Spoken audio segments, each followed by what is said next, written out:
lecture, we will be talking about several approaches for solving problems by a specific systematic approach to search for the solution. So, generally, we can talk about a problem-solving agent which has a certain goal, which means reaching a certain state, a certain place, for example. And then we have a problem formulation um, of various states being in a certain place and actions which are bringing us or transiting us between these places and these states. A solution there would be a sequence of actions that reach the goal state. And in the execution, we will be performing the actions which will be leading to a solution.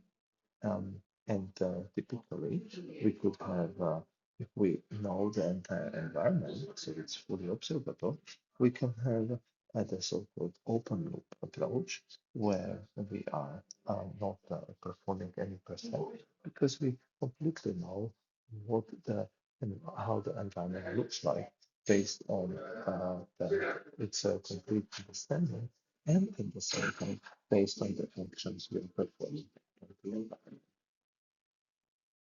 So you can think of it as, for example, a search problem of being able to go from one place, a geographical um, um, map, to another place, or a geographic map of uh, uh, part of the world. We will be talking about one particular case here where we will have the map of Romania and its most significant nodes, and we will have an initial state of the problem. We will be in the city called Arad, and we will have a goal state. We would need to get to Bucharest, and we will have a set of possible states, which means set of different cities, which will be represented by a so-called graph, or consisting of vertices and edges, and it could be a directed graph where potentially you can go only in one direction or in both directions, but each direction will have a different price, for example. Then we will have some actions available to the agent, like, for example, driving from one city to another. And the transition model will determine us that if we perform such an action, we will then change the state from being from in the previous place to being in the new place to which we drove. Then there will be some action costs associated with each action, which will be a numeric value characterizing maybe on the map the distance in kilometers. And finally, we will have a path, which will be a sequence of actions from our initial state to our current state, not necessarily to our goal state yet. And finally, we have a solution, which is the path between the initial state and the goal state. And in case this solution, we call it an optimal solution if this path is the cheapest among all those which are possible in the current state space. So let's have a look at one of such state spaces. Here is uh, the schematic representation of cities in Romania, a country in Europe. And we can see that there are several small towns and cities. And we can see that there is, for example, and somewhere here is Bucharest, which is the capital to which we want to get. And we can see that it's connected by vertices, states of other cities to which is possible to be in. And the transition model characterizes each action with some kind of action cost, which is here the amount of kilometers. we are having the initial state of being in the city of Ireland, and we want to find the cheapest way to get to Bucharest. And obviously, you can see that there are several ways how we can realize that. This, or maybe like this, or maybe like this. So there are many ways how this can be performed, and even it could be some cases where we could perform theoretically some kind of loops. So if we can go here, then we go here, then we end up in here, which is also a possible when exploring for a solution. So now we have another example here, example of our vacuum cleaner world where we have several states. And you can see that there are in total 8 states which we can like which characterizes the position and cleanliness of our environment. We have here the position, that is the right position, and here we have uh, the one tile is clean and different positions of our um, vacuum cleaner. And here we have the states which are could be both considered as the closed states, where both of our tiles are clean and the robot is in different positions. So, and we can be in any of these states for our initial state, and our closed states will be one of these. So, which means that we do not have only one goal state, we can have several. The actions in this environment is to move the robot either left or right, or give it the command to suck and clean the tile. The transition model is that it is changing positions based on these actions, and that the suck action results to cleaning the tile. Each cost action, uh, uh, each action costs 1 unit of one in such a case. Another example, which where search can be applied, is, for example, Sokoban. Sokoban is a 3 times 3 grid puzzle with a little square stones which are numbered, and there could be in arbitrary location. And our goal is to which could be characterized by a certain state. So the state characterizes where each tile is within the 3 by 3 grid, and which tile is blank. And then that could be the initial state, could be any of these kind of states. And then we have actions which can move a the blank up, down, left, or right. So we can only move this blank. So if I move now here the tile 3, I effectively move the blank down. So that could be the actions which are done, and the transition model is characterized uh, by the state after each given action. Our goal state is if the blank is in the top left corner, and then all the other stones are nicely ordered from 1 to 8. And the action cost is 1, and the total cost of the solution is the number of steps which need to be done in order to reach the goal state. Next scenario is something what is called the 8 queens problem.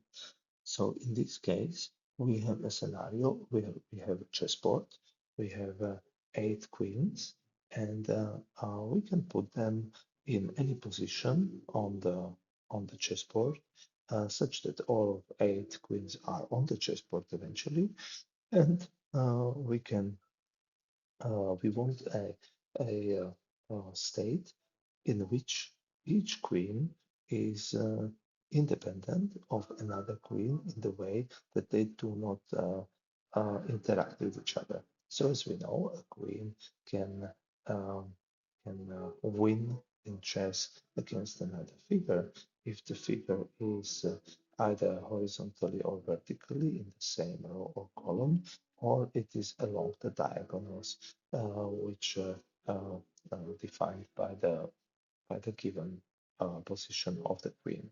And we can see that here, in this case, all of our queens are positioned in such a way that they are not, one is not interacting with another one. So this would be the goal state.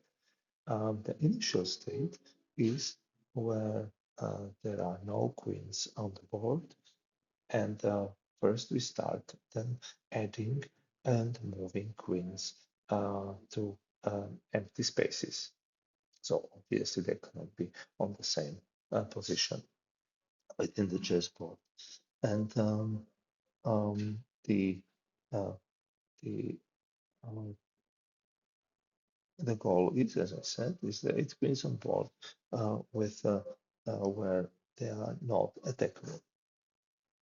There is not really a path of a solution.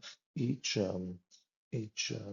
cost can be associated by the number of interacting queens. That could be a cost of a certain scenario, but there is not a path cost to consider.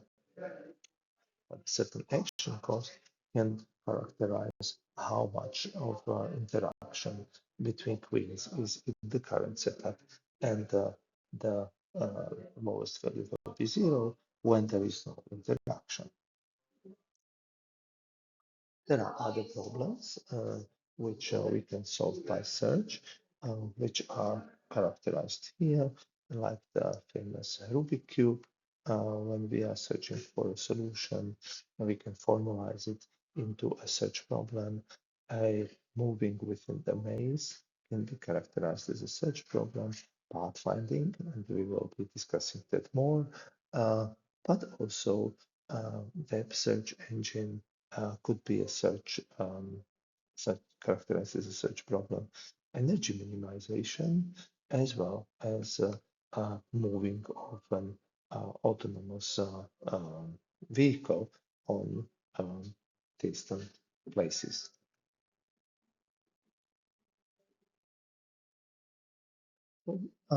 We can go back now to our standard scenario where of a search program where we want to move within the Romania from the city of Arad to Bucharest, the capital of Romania.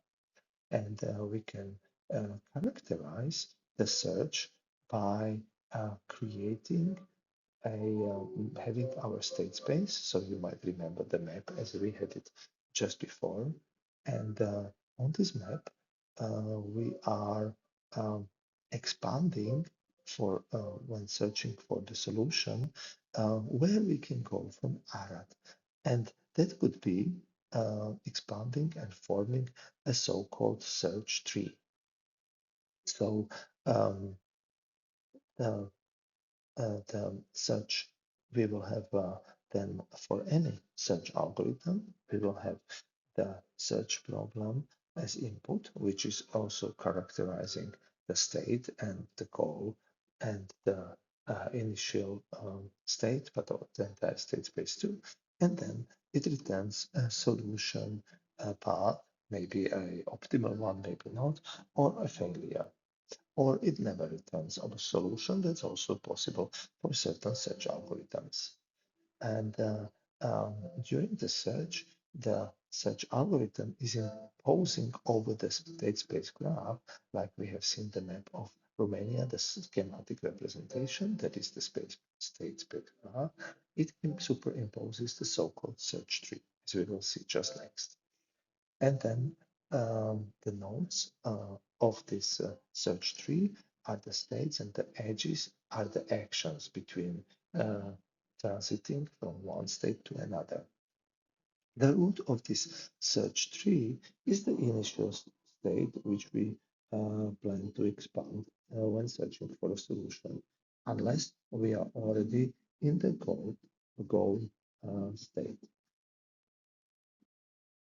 Here we can see our map of Romania, just miniature of it, and we can see that we are now in the city of Arad, and we are trying to get to Bucharest, which is here, and we are exploring this search tree.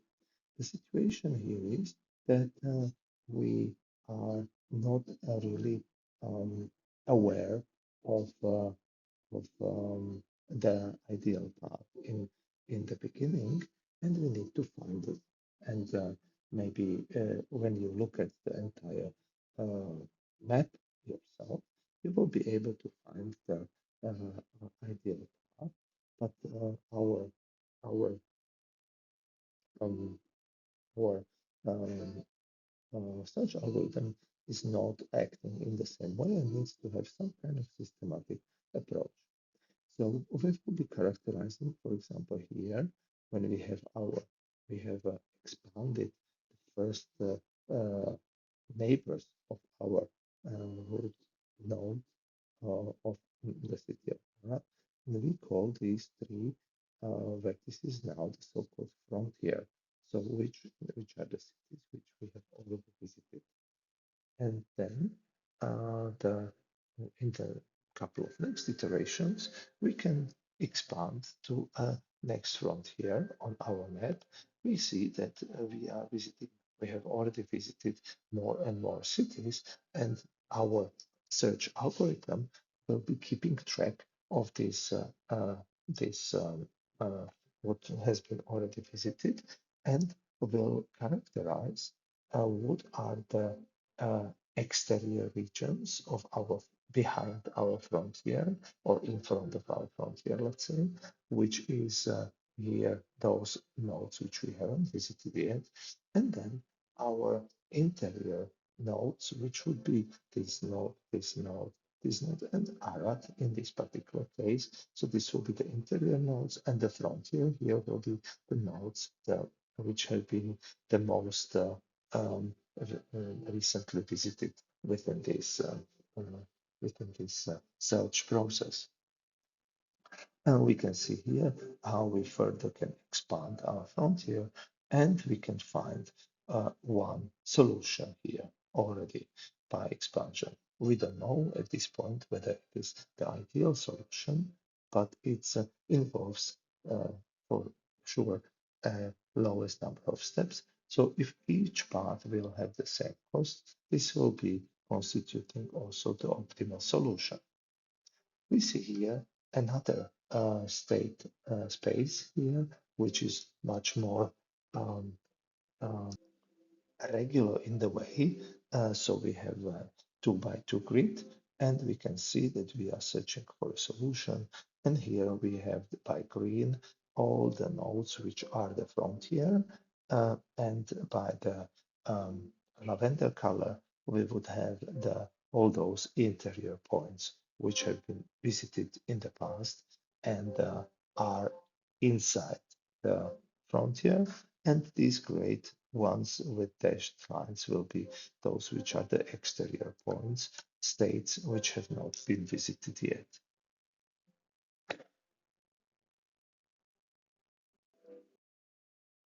Now, in terms of algorithms, we will just present one algorithm now, which and it's a very simple role, and it's kind of a generic template type of algorithm, which is the best first search.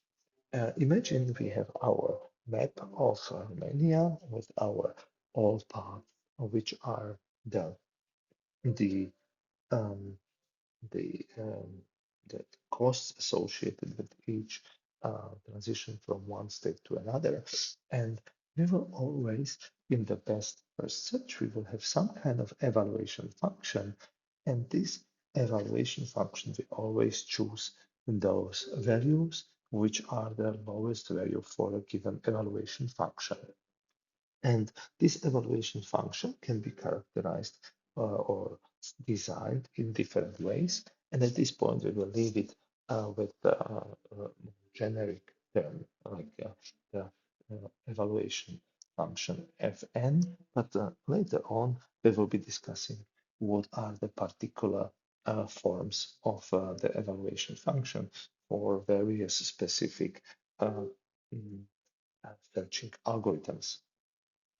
When we are performing the search algorithms, we will be typically um, um, characterizing our um, nodes in our state space by a certain structure.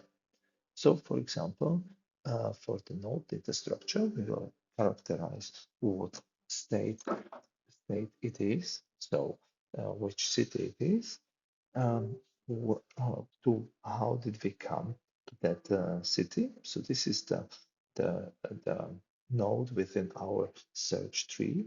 So this is the parent. From where did we come to reach this state? What actions this node offers, so transitions to other cities in this case, and what is the path cost until now, which has been um, accumulated over the entire path which we have so far explored. This could be often characterized by the function g in our next discussion.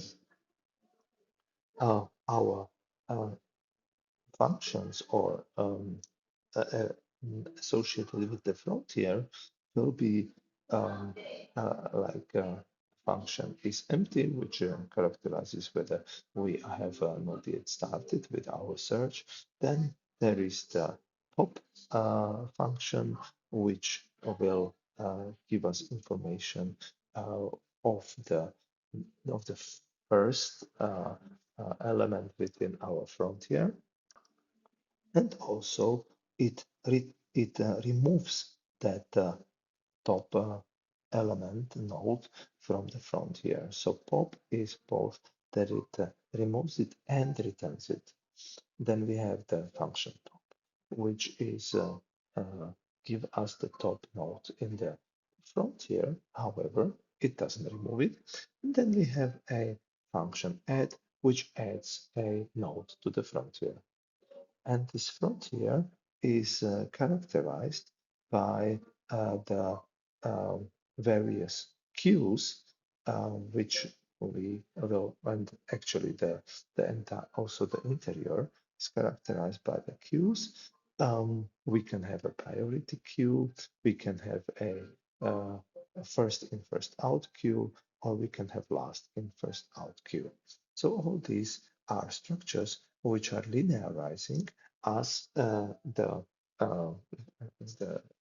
current traversal through the state space, which our search tree, and we are storing this information in this linear queue with the various strategies, where the priority queue will store the first the order of the highest priority. So let's say maybe the lowest cost, while the first in, first out, a queue will just simply go and based on the given chronological order, will store the elements accordingly.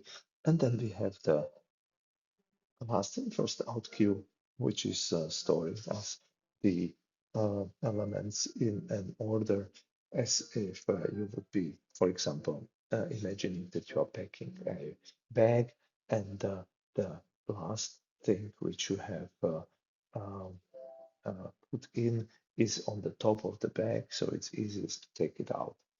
So that is uh, that are the various representations of our queues, which we can use during our search algorithms. Aspects related to the search algorithms include redundant path, for example, which is a path which includes a repeated state. This could be, for example, a loop where we have a kind of a circle and we have revisited a state again after going through the state graph and reaching the same place again. the graph search can be is an approach. So it's a strategy which would check for the redundant paths, but a tree-like search, which would be more memory saving, will not check for these redundant paths. We can characterize our search problem-solving performance in various aspects, such as through completeness, whether the, the solution is guaranteed when there is one. So some algorithms will not find the solution, they are not complete. Some will. Then optimality, whether the solution which has been found is actually an optimal one, or it is not necessarily an optimal one. And then we are characterizing these search algorithms in terms of the complexity. And there are two types of complexities, essentially how long does it take and how much memory does it need. So in terms of time, the duration of finding an optimal solution is the time complexity, and the space is complexity is how much memory is needed to perform the search, where we are summing up the number of vertices and the edges, essentially.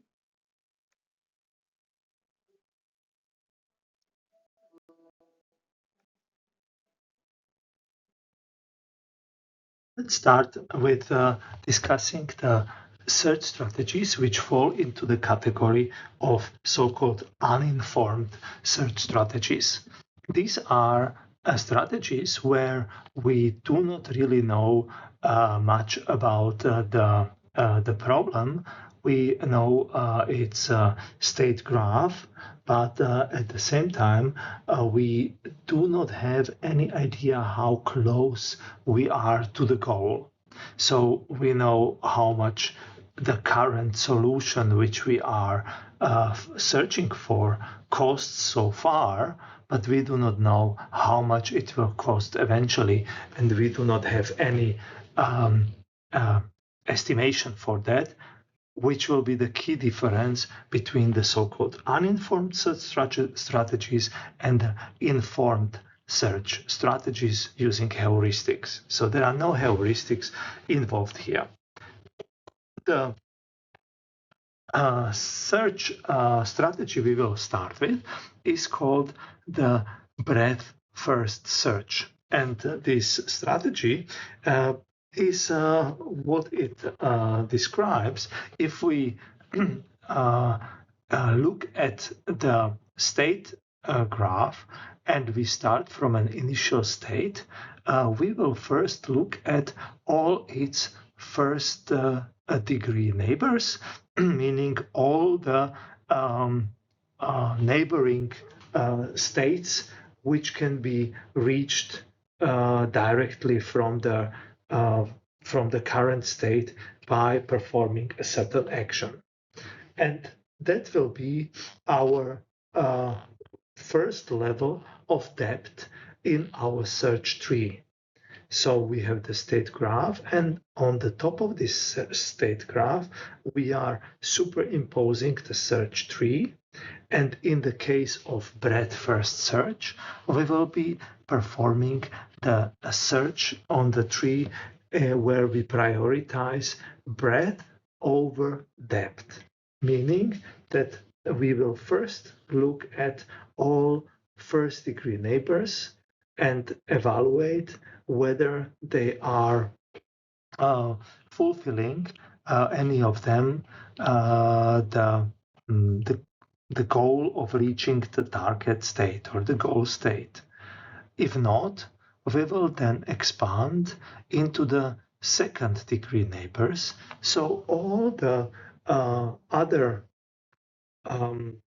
states which can be reached from the initial state by performing two actions.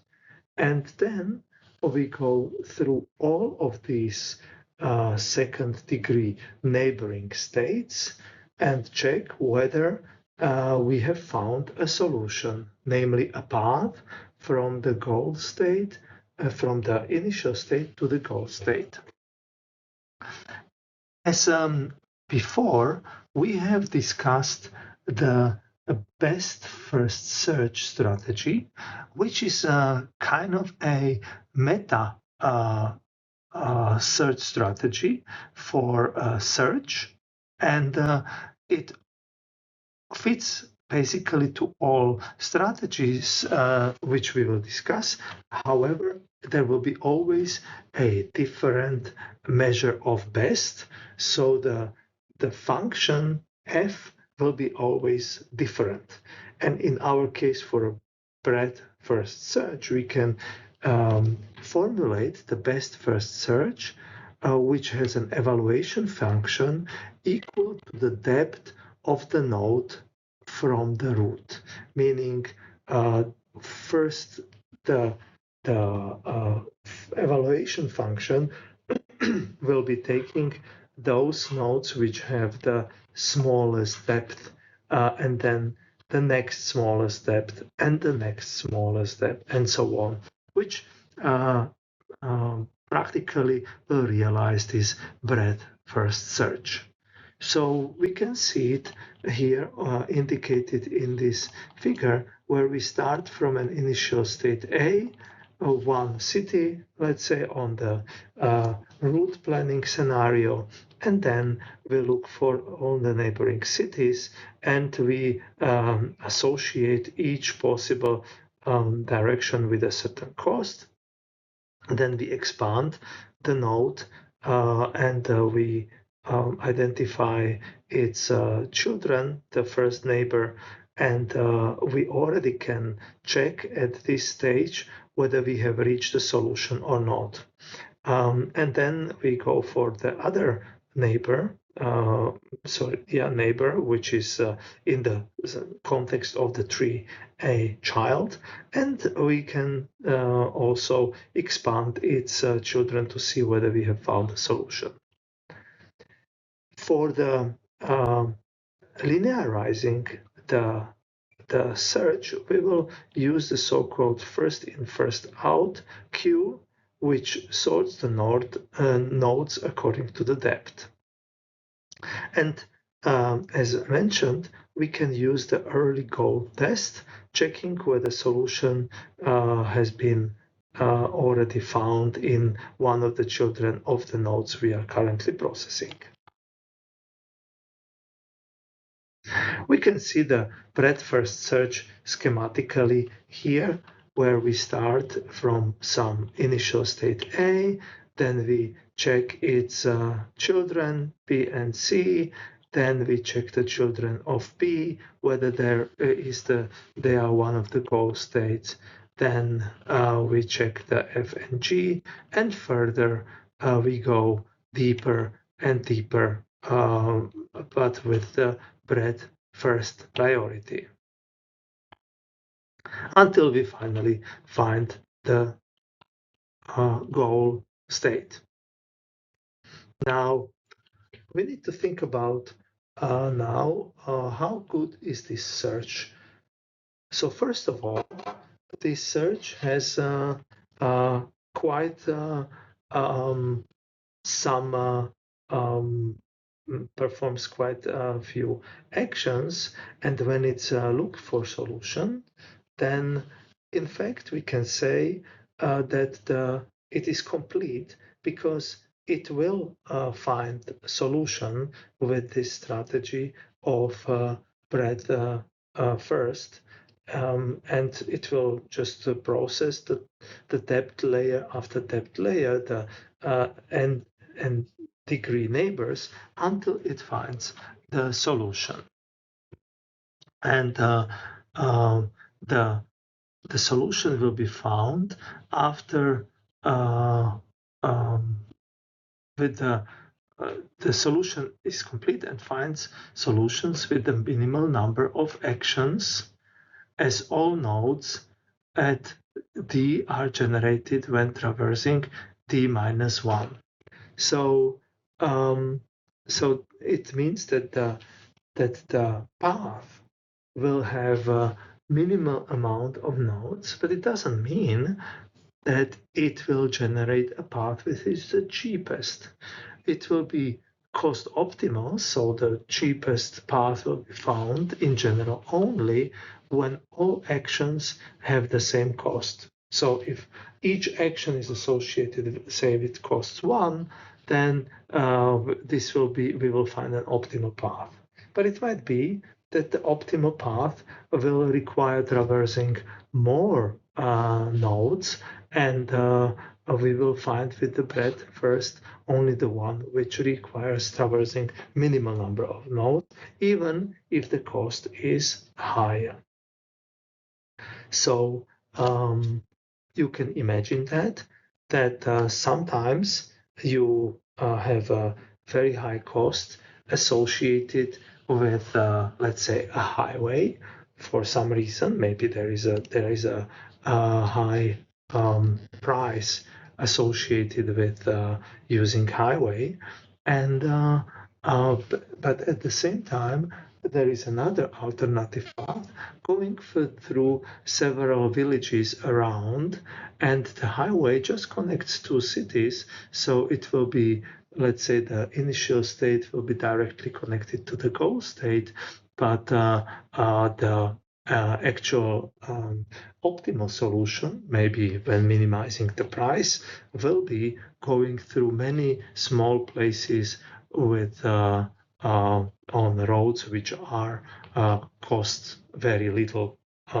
and will therefore generate a solution which has maybe many nodes, but overall is cheapest and cheaper than the one which has just a direct connection between the initial state and the goal state. So, but breadth first search will find us the connection which connects only to the state which has the smallest number of nodes along the path. So if we have b children per node, so let's say if we have a binary tree, we would have 2 children. This basically depends how the problem is. In case of the root finding scenario, we might say that from each place we have approximately, let's say, 4 different neighbor cities to go to, maybe on average. So if we have b children per node and the depth d, then the complexity is of both time and space, meaning how much information we need to store, is 1 plus b plus b squared plus b cubed plus until the depth level. So that is the overall space and time complexity we need to invest in this search process.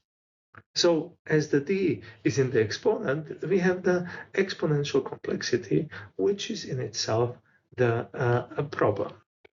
So we can see how this comes to place, because if we have on the level 0 already a solution that is 1, the constant time, then the first level will be b children.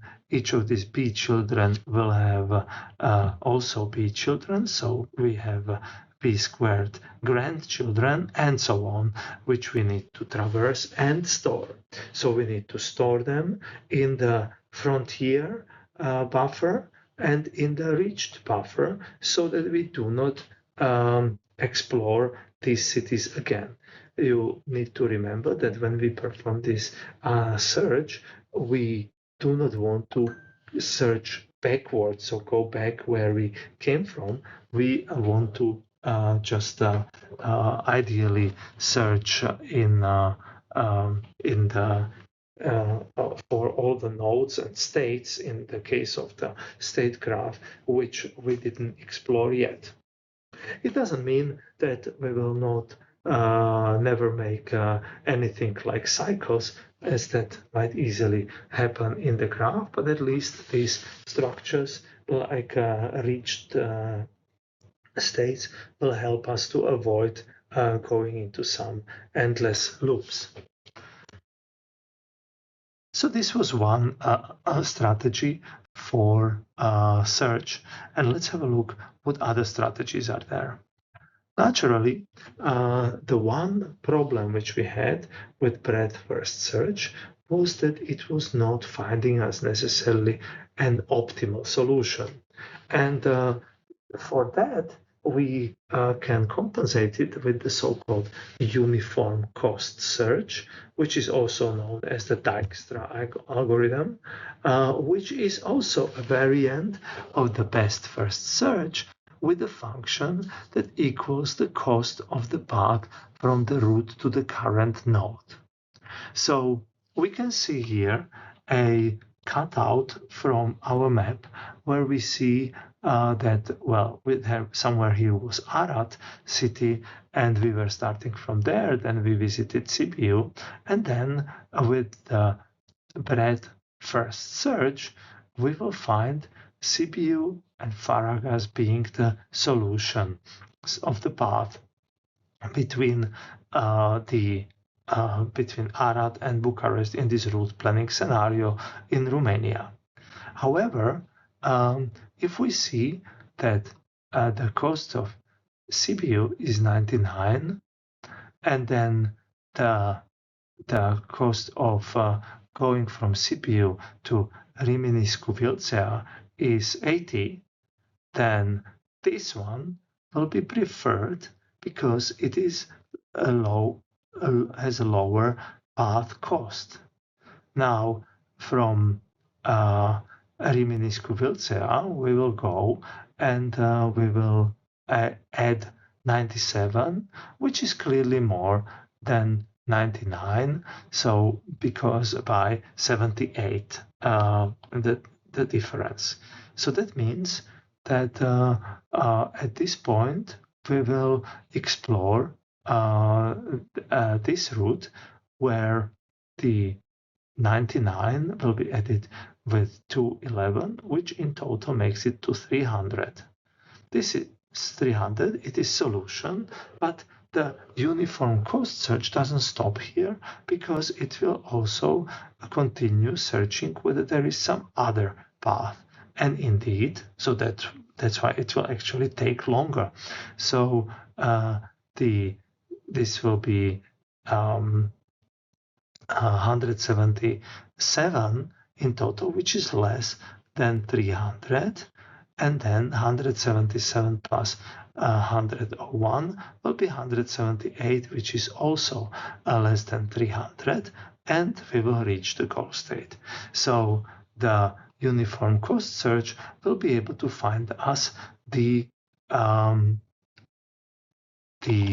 optimal path, the cheapest path as compared to the breadth first search.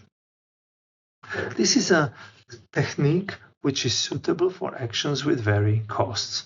So if all the paths have the same costs in some scenario, not in the route planning generally, but in some other one, then maybe the breadth first search is the best because in that case it will find the optimal solution. However, in case of varying costs, the uniform cost search will find us an optimal search at the cost of some longer search process. But it will find us an optimal solution, while the breadth first will not necessarily do that. And it spreads out in waves of uniform cost, but not of a uniform depth. So we can see this propagation through this state graph. In the case of breadth first search, it was by the wave was like breadth first, but here we have also a wave, but the wave is spreading in a wave of uniform cost. and not depth.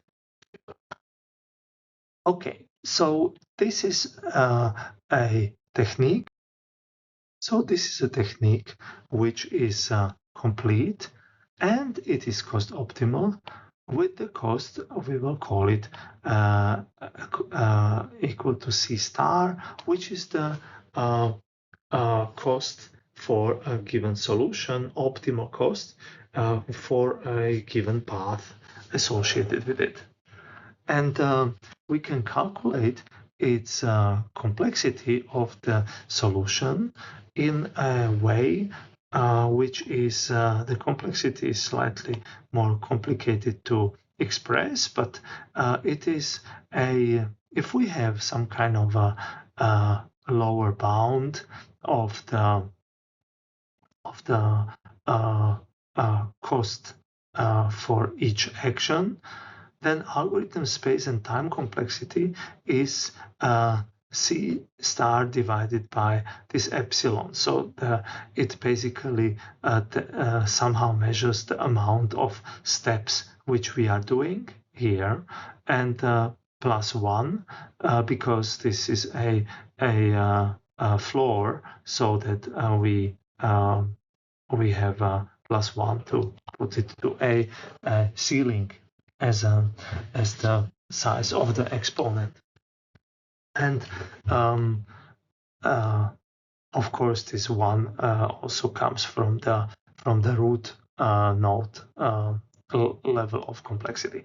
So this is the space and time complexity of uniform cost search, which can be much larger than of the breadth-first search. So even worse exponential complexity than we had before. And that is, on the one hand, a little bit unfortunate, but on the other hand, it gives us the optimal solution. So that's the price to pay.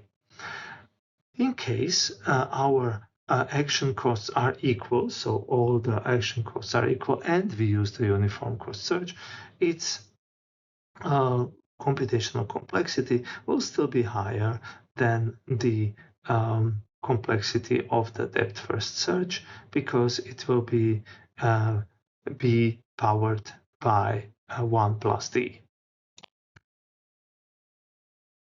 Now we have seen how we can have a complete search strategies, so which will find solutions, and but they both require a lot of time to do so. So we are and especially they also consume a lot of memory. Now we will have a look at a technique which uses comparatively much less memory than these two techniques. Next, we discuss the technique which is very efficient in terms of space complexity, because it requires much less space than the previously mentioned methods like breadth-first search or uniform cost search.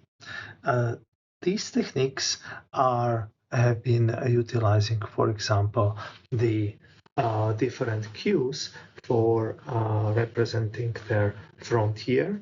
Like, for example, the breadth-first search will have the FIFO, first in, first out queue. The uniform cost search, as it will be searching for the cheapest path, it will use the priority queue, while the depth-first search will utilize the last in, first out queue for defining the frontier. So the frontier is the level, as we discussed, of states or nodes from the perspective of the tree, which have been identified but not yet expanded. Their children are not yet known. And for the depth-first search, the strategy is that we will expand to the deepest node in the frontier first before we go to the breadth. So we will go to the deepest level, maybe the depth could be 20, let's say, for a certain problem like this root finding problem in the case of the Romania city map.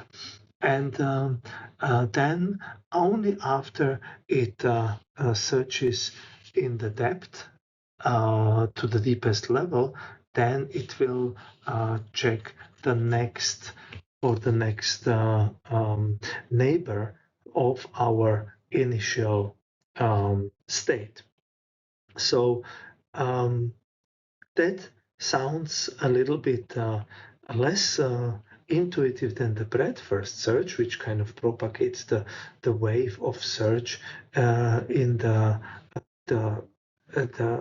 deeper and deeper level. Here we are having a wave which is going along the breadth direction, because we create first a very deep path, the deepest path, before we go to the next neighbor of our initial state. And that has one key advantage, and that advantage is that we do not really need to store much of the information about our tree, because we simply have, instead of the whole breadth, all the levels of neighbors in the reached data structure or the frontier. Here we just are storing information about the one direction of the path from the initial state to the deepest depth. And this information is then removed from the frontier if we do not find a solution. It's dropped from the frontier so that the search backs up to the next deepest node that still has unexplored successors. So it is compared to maybe, if you imagine the breadth first search will be like looking at the entire like a sphere of neighbors solutions about our initial state. So the nodes are somehow on a sphere, or actually balls, so inside and more outside. In this case, we only have a line which is representing like a radius of that sphere, which is representing the structure which we need to store. And as we want to utilize the fact that we go to the deepest level, that's why we are utilizing this last in first out. And then when the last one was in the deepest, then we can get it out of this queue and then get into another deeper level on the same of the children of the node which was before that first leaf. This last in first out queue is also called a stack. So while this has maybe not several disadvantages, as for example that the depth first search is not cost optimal, it still in finite state spaces it is efficient and complete. So it will be finding a solution eventually and at a very small memory footprint. It's not storing the rich table, and we can see how does it frontier look like. So here on this schematic representation, we see that the initial node has been expanded. We can see its children. It takes first one of their children, which are expanded, and then again that grandchild is further expanded to the great-grandchildren, and we are exploring the H, which is not the solution. Then we are going back, and we have here, we are exploring the I as the next depth. So here we have utilized in the frontier, so the green nodes here are the frontier. We have utilized the fact that we have the stack, and we have kind of now removed from the stack the H. Now in the first element in the stack is the I, and then the next in the stack will be the E, which will then we will add the J and K, where the J will be then evaluated. We are here, and then it will be removed from the stack, and then the K will be evaluated, removed from the stack, so we will end up in the C as the next element in the depth, and then we will add to the stack the F and G, and then for the L and M, then we will remove from the stack the L, and then we will remove from the stack the M, and then we will eventually end up in the G, which is this G will be the goal state, which we have eventually found. So we can see that we are finding the solution in generally in this particular case with more steps than in the breadth first search, because we are going the deep first, but at the benefit that we have only a very small memory footprint for large scale problems. This turns out to be a major advantage. So, but the overall time complexity is the same as for the breadth first search. The space complexity is much less, so it's D times B, so the depth times the where the solution is times the deepest level which has been expanded times the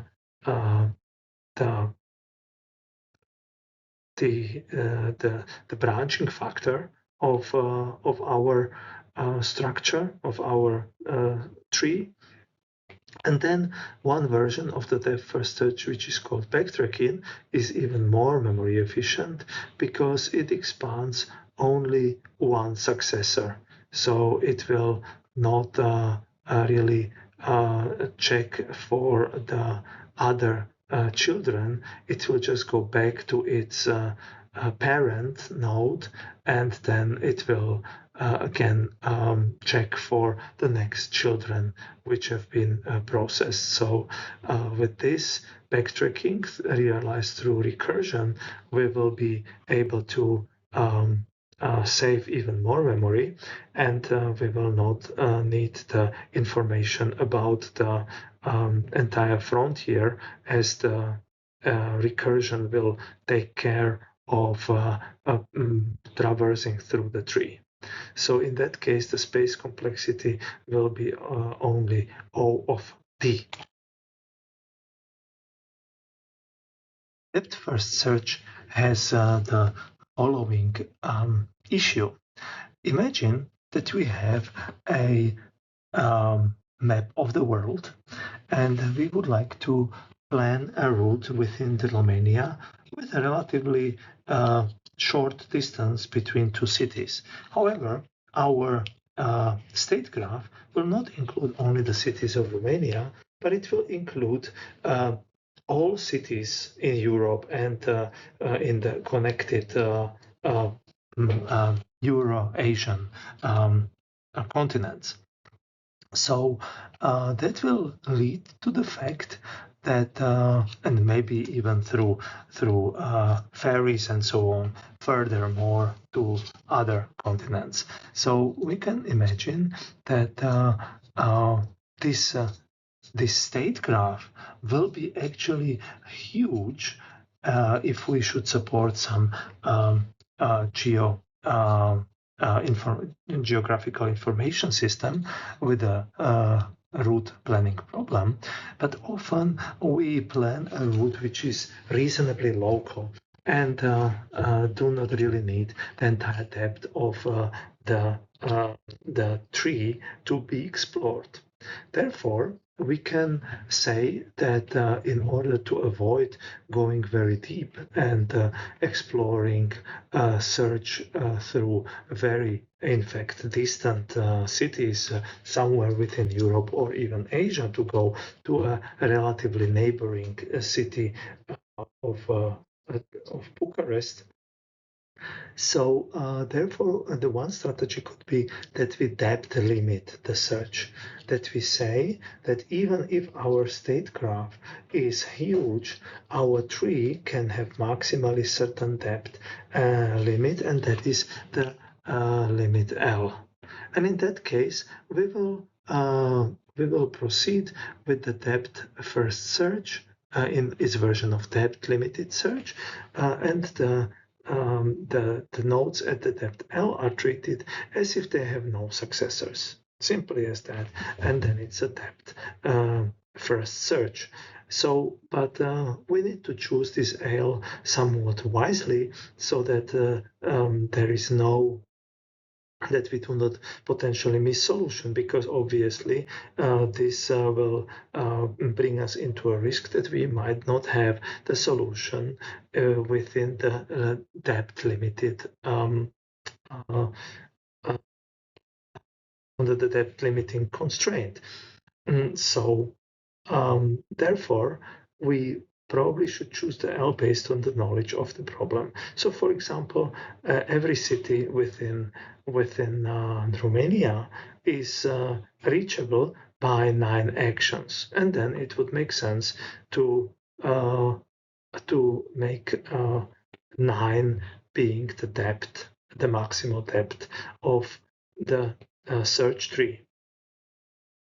It solves the infinite path problem or very deep path problem.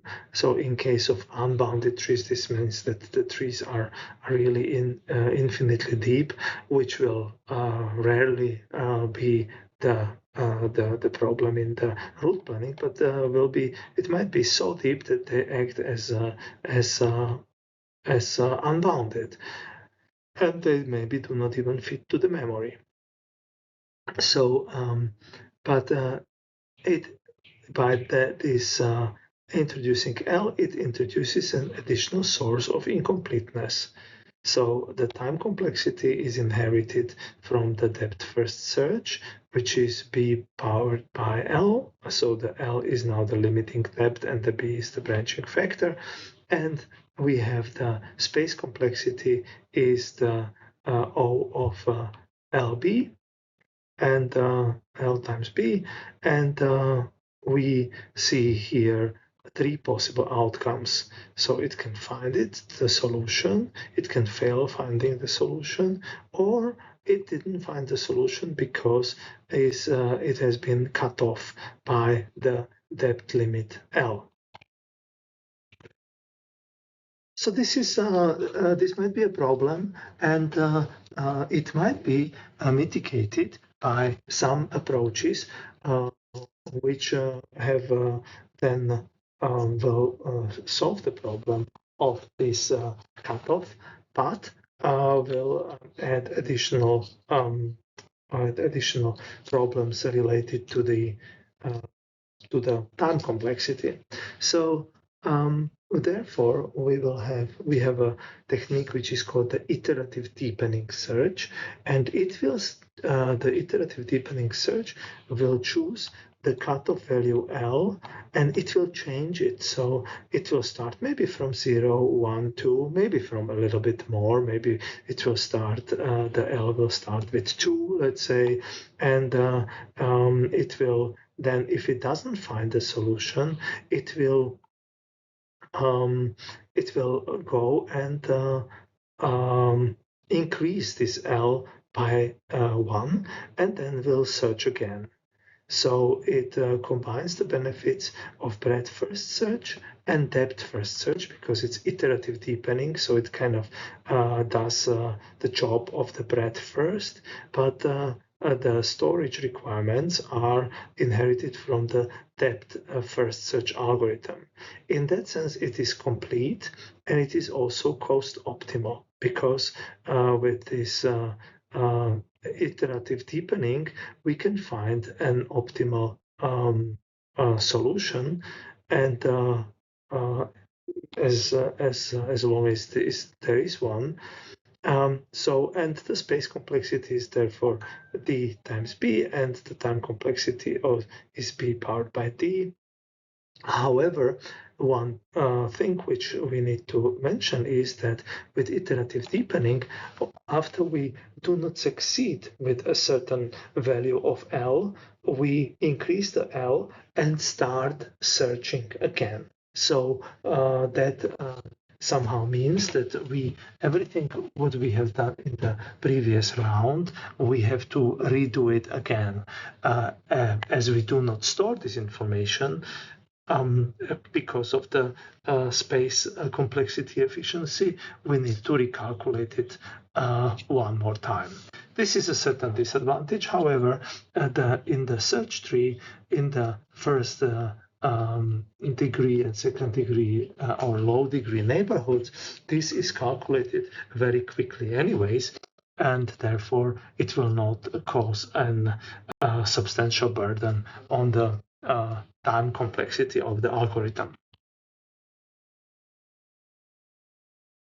Let's have a look at the iterative deepening, how it works in detail here. We can see that we are starting, it's a depth first search algorithm, but with the limited depth. So for example, we have the limit 0, so we are only exploring whether our initial solution is the goal. So, and if that's not the case, we increase the limit to 1. So we go in the depth and we search first the one child, another child of our initial node, and we do not expand them because the limit is 1. If the limit is 2, we have our 2 children in the becoming in the stack structure, and then we expand the children of the first grandchildren of the children of the first child, which is the D and E, because the depth is depth is 2, and we can see that here is the principal difference to the breadth first search. So here is our frontier, and we are exploring the D, whether it's solution, it's not, then we take it out from the frontier, then we evaluate the E, and then we evaluate the C. When we evaluate the C, we look for its children, and then we put them into the stack and evaluate those for the level 2.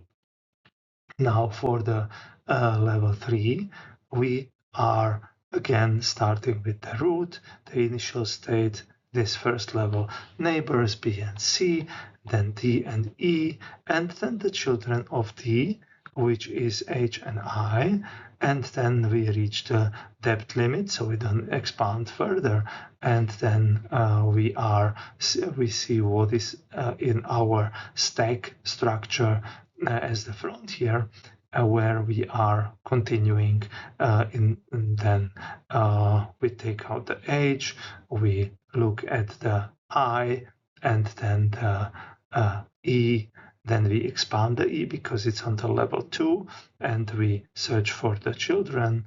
Then if the children are not the goal state, then we proceed further with our within our stack to C. Then we expand the C because it's level 1 to level 2, and we can find the 2 children, and then the grandchildren of the initial state and the great-grandchildren will be L and M, which are explored. And then finally we have in our stack the G remaining, and that is also the goal state which we were looking for. So we found the eventual optimal solution. So we can see that how it repeats searching through the top nodes, which is, as I said, a little bit inefficient, but it doesn't require us additional storage of memory. It is preferred for large state spaces that do not fit in memory, where the depth of the solution is not known. Now we will explore the strategy which is trying to search from not only one side, from the initial state to the goal state, but actually is trying to find the solution from the from both sides. That's why it is called a bidirectional search. So we will have here a search tree, which will not be only one search tree, but it will be two search trees, one from the initial state node being propagated and traversed, and the other one from the goal state node. And these two search structures, at some point they will meet, and where they will meet with the frontiers, we will actually find the solution. So as the structure is generally, we have two of the trees, but each of the tree is half of the depth in principle. And then we have the time and space complexity of OBD half.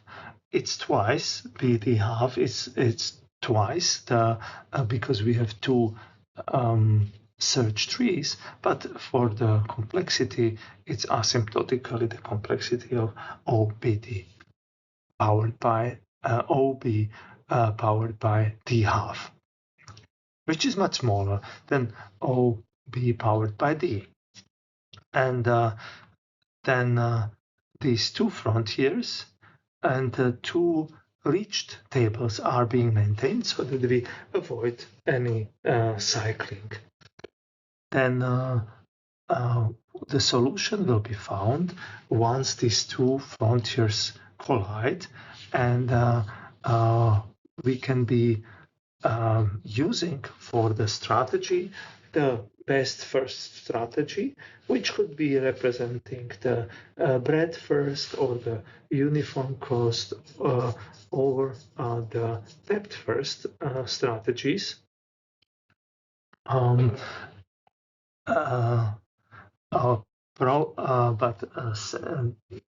But for sure, the breadth first and uniform cost can be used.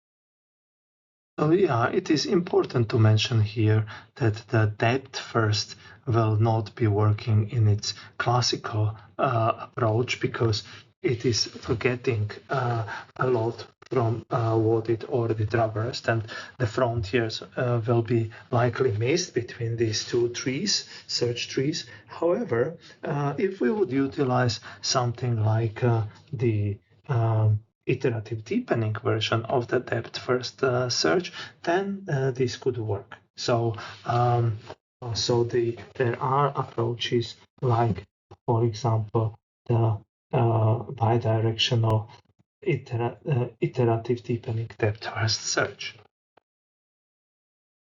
So for uniform cost search, no node with cost bigger than C star half will be expanded and will lead to optimal path eventually, this bidirectional search. This means that we are not necessarily meeting in the middle in the terms of uniform cost search, in terms of number of nodes traversed, but in terms of the cost. So we will not be expanding node which is having higher cost than the optimal cost divided by 2. And therefore, we will be expanding in the bidirectional search the nodes which are cheaper, as we do with the traditional uniform cost search. So this bidirectional search pretty much works like twice a unidirectional search until we check that the frontiers have collided, and if they have collided, so we have these two structures, two priority queues for the frontiers, and if the priority queue is containing the same nodes, in that case we have found the optimal path. So these were all search strategies which were based on the fact that we have a fully observable environment. The task is clear, it's known. We need to find a path from an initial state. We need to get from the initial state to the goal state. But during our process, we do not know how far we are from the actual goal. And we only know how much already our current solution said how costly it is. And we are trying to find the one which is has the least cost. Then we have the second category of search strategies, which have some additional information, some hint, which tells us how far we actually are from the solution. So these are called the informed search strategies, and they have the domain-specific hint about the location of our goals. So it can be more goals states.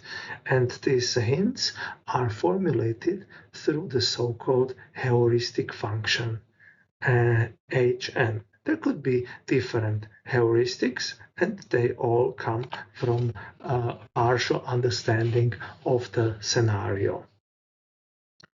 This, in general, if the heuristic has certain properties, favorable properties, will find solution more efficiently than the uninformed search, which doesn't have any hints of where the better solution might be to be explored first. So generally, the heuristic is an estimation of costs of the cheapest path from the state at node N to the end goal state. So we know exactly what is the price to get to the node N from our initial state.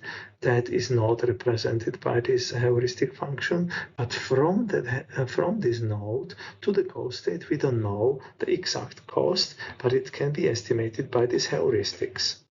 So from each position, we know the heuristic function towards our goal state. So, for example, for the route finding problems, as we had the case of going through the map of Romania, this could be a straight line distance heuristic. So like a direct, if you like, an air distance between two cities, direct distance between two cities, that could be the heuristic of what will be the cost associated with the path from the node N to the goal state. Obviously, that is clearly the shortest path, and our road will most likely be a little bit longer than that. But this is not a big concern, because it will be this heuristic will hold in all cases in general. Sometimes it will be a little bit too optimistic, sometimes a little bit more realistic. So, but it overall will be a good approximation of what will be the costs ahead of us from a current node. let's have a look at this situation here in the case of a route planning scenario. Here we will be talking about a informed search strategy, which is called greedy best first search, which only actually takes into account the heuristic, which in the case of the Romania will be the straight line distance. So, and in this case, we are looking like from Arad, we will be looking what is the cheapest distance to get to Bucharest. Like from Arad, it's 366. And what are its neighbors? Its neighbors is Zerint. This is 374 distance, the air distance to Bucharest. So this is not a very favorable neighbor. Another is Timisoara. The Timisoara is less than that. It's 329. But the next one will be the Sibiu, and Sibiu here is 253. So 253 is clearly the best air distance from its neighbors. Therefore, we will move to Sibiu as along our path. Then we are in Sibiu, and we are looking for the next neighbors, which could be the Rimini-Scuvilcea, or it could be Faragas, or it could be Oradea in this case. So the Oradea is 380, that's not favorable at all. Then we have the Faragas, which is 176, and then we have the Rimini-Scuvilcea, which is 193. So the Faragas will be chosen. And then we have for Faragas, we have only one connection, and that is the 211, and we have found a path. However, we know already from the map that this might not be the cheapest path, because this path will in total be this is 310, and then 140, it's 450 is the overall cost of the path. And if we will go instead through this road, through Rimini-Scuvilcea and Pitești, then it will be a much cheaper path overall. So it is complete, the greedy best first search. It is quite efficient, but it's not cost optimal. So it finds a solution, but it might not be the optimal solution. And the space complexity is the number of vertices we are going through. So it's very efficient, actually. Then, so if it will, for example, not succeed, then we will in certain level, and it will not be leading to a Bucharest. Let's say there is no connection between Faragas and Bucharest after all. There is an air distance, but there is no connection. Then it will along the path, it will revert back to its parent and will take the second best option, which will be here the Rimini-Scuvilcea. And if even that will not work, then it will go back to Arad and will explore the path through the Timisoara as the next possible option. So this approach is just using this informed part, not actually taking into consideration the actual current costs which we have already, which are already associated with the solution. It is only the costs which are associated with the predicted rest of the solution which are driving this best first search.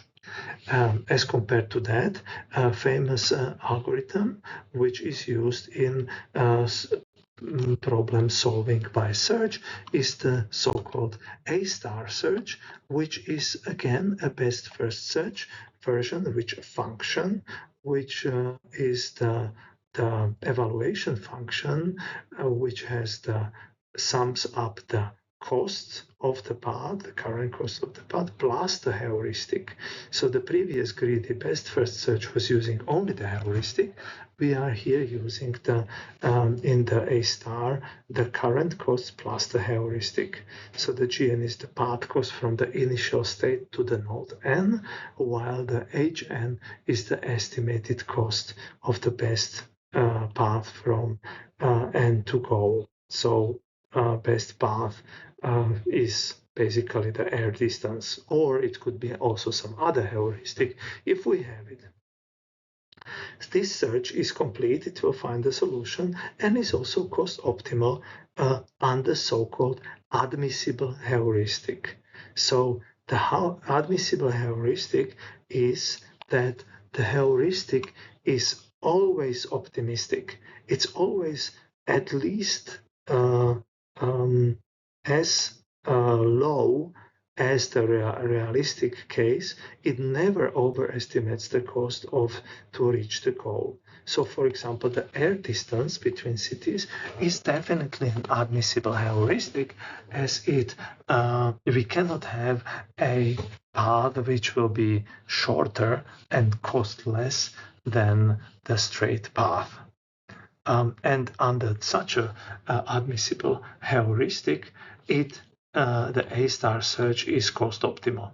So this cost optimality, we can see that it depends on what type of heuristic we are choosing, and we might choose an inadmissible heuristic, which then will jeopardize the cost optimality, that we will be still finding a solution, but it might not be the cost optimal one. So choosing a good heuristic strategy is very important in order to have a cost optimality secured with the A star search.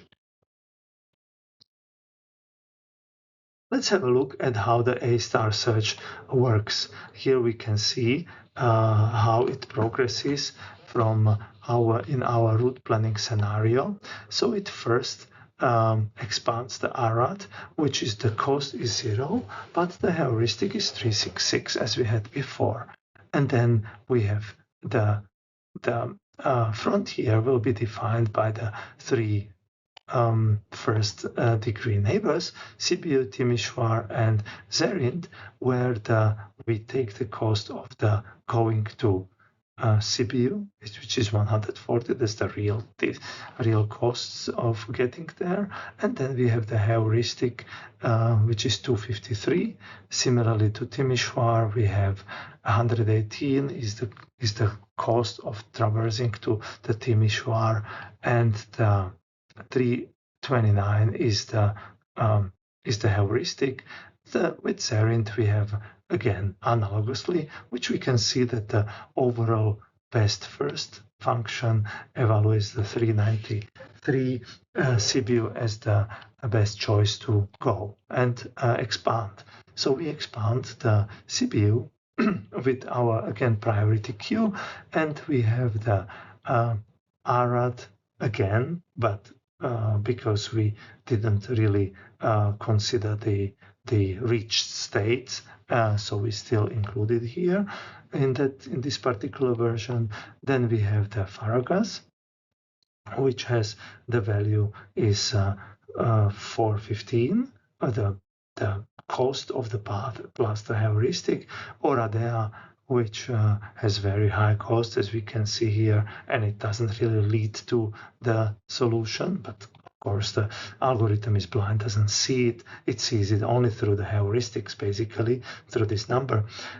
And then we have the Rimini-Scoville as the way to go on the map. So that's overall the 413 is the value while why we expand this node.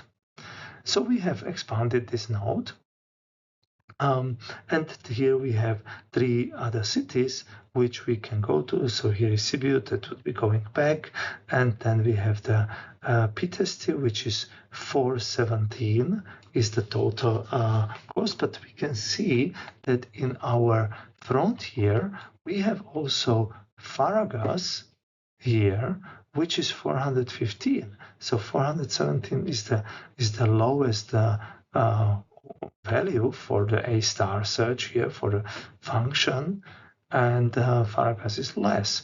Therefore, we are taking taking from the priority queue the p-testy and here and the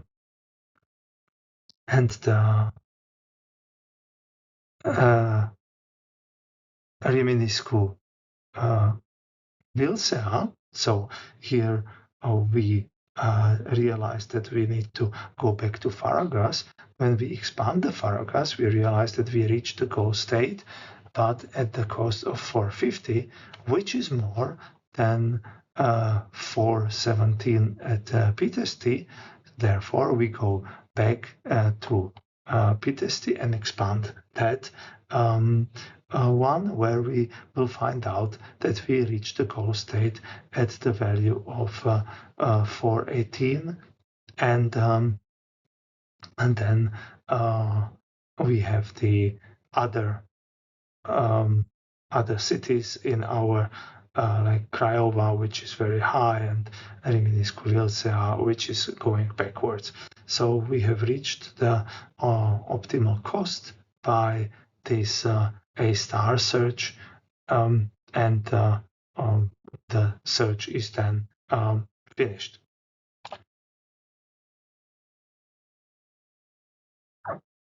So we have terminated the search on the previous slide because all of the nodes which had their evaluation function, which have been expanded, had a higher value than the actual costs which we have found. And that means that we have guaranteedly found the optimal path and optimal solution. And it was not just a solution, but it was actually the optimal one. That is secured by the fact that we have been keeping track of the heuristic and the cost as the evaluation function in A star algorithm. Now let's have a look at slightly the details of these heuristics, and we will introduce one more heuristics property, which is called the so-called consistency. And the consistency is can be visualized as a triangle inequality, as it is shown here, where we can see that a heuristic from going from node N to the goal is smaller or equal than to the cost of the actual path from the node N to N prime, and then the heuristic plus the heuristic of the associated with the node N prime. So this is a property which is a stronger property than the admissibility. The admissibility, remember, that was the property when we had to secure that the HN is always optimistic. It never overestimates the actual costs. And here we have additional requirement that we have this triangle inequality where this heuristic is smaller than performing a partial path and then heuristic from there. So it somehow reveals here that we have made a certain path from this node N towards the goal, and that value is already known, plus the rest of the heuristic towards the goal needs to be bigger every time than or equal than to the heuristic. And then if this is satisfied, then the property is called consistency. So it is clear that the straight line distance is a consistent heuristic because this holds. If we can have the shortest distance is this heuristic, if we already do a certain path, even if it will be a straight path, it will be equal to the same heuristic. If not, but of course the road is usually curvy, so this term will secure that this sum here will be usually bigger than this heuristic, and in this case the straight line distance is a consistent heuristic. And then every consistent heuristic is at the same time admissible, because it is always optimistic at the same time. It's smaller than equal than partial path and heuristic. So next we will have a look at what can we do with understanding these heuristics a little bit deeper. This brings us to the interesting visualization technique using these heuristic functions, which is based on search contours. So search contours are contours of in the state space, and it tells us what is the defines as the contour of the function fn. And here we can see that everything what is inside this contour is equal or less of contour 380.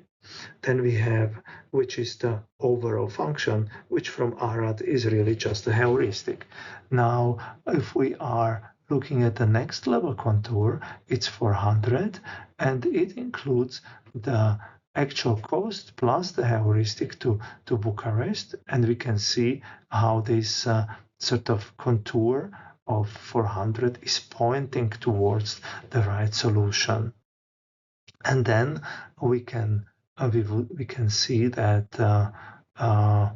the next contour 420 is including all these points are less than 420 in the path, while all this outside will be more than that. So these search contours are useful for understanding what is the subspace of possible solutions. Now, the uniform cost search contours, actually, if we think about them, they only consist of the actual costs of the path, and therefore there will be circular. So here we can see that these costs are more like of elliptic shape, and in the state graph, if we will be having our contours associated with the actual costs, so associated with the uniform cost search strategy, the uninformed search, there will be circular, and this heuristic helps us to somehow point towards the ideal or good candidates for a solution. The better the heuristic, the more contours stretch toward the goal state. So in this uniform cost search, we do not have any heuristic, and therefore there is no stretching, and we can see that these heuristics are stretching it more towards the goal state.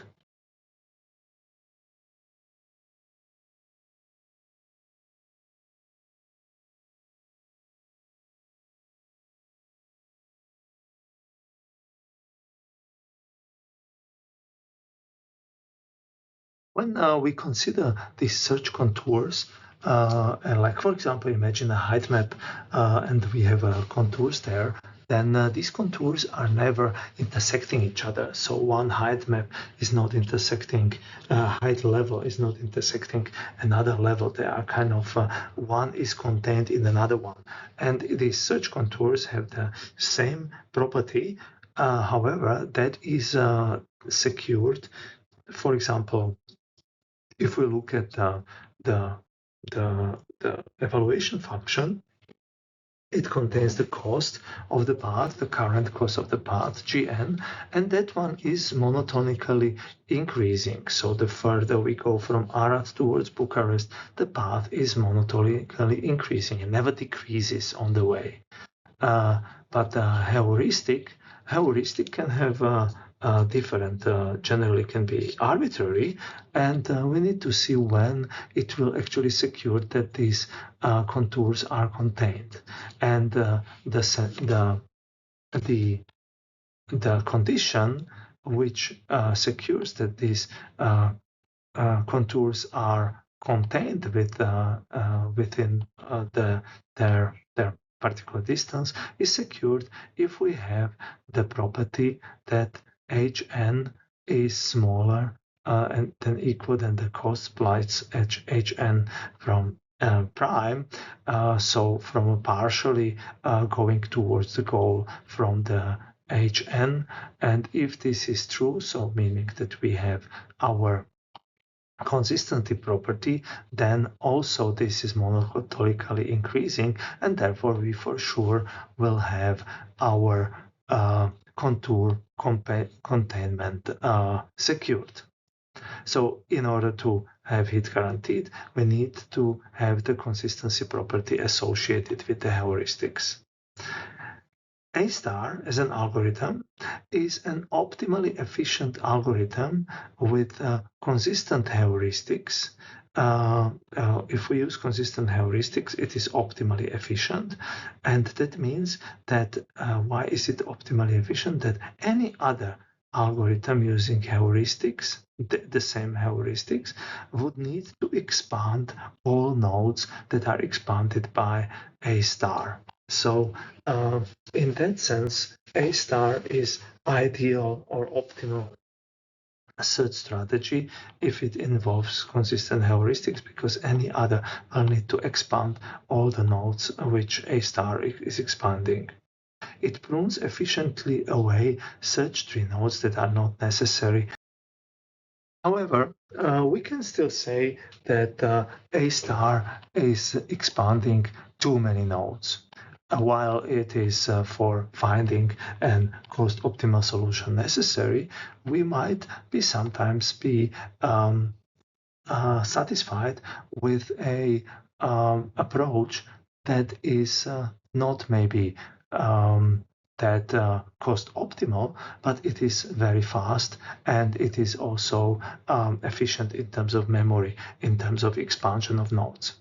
And this can be achieved by actually introducing inadmissible heuristics that we can achieve a closer fit that finds a solution quicker.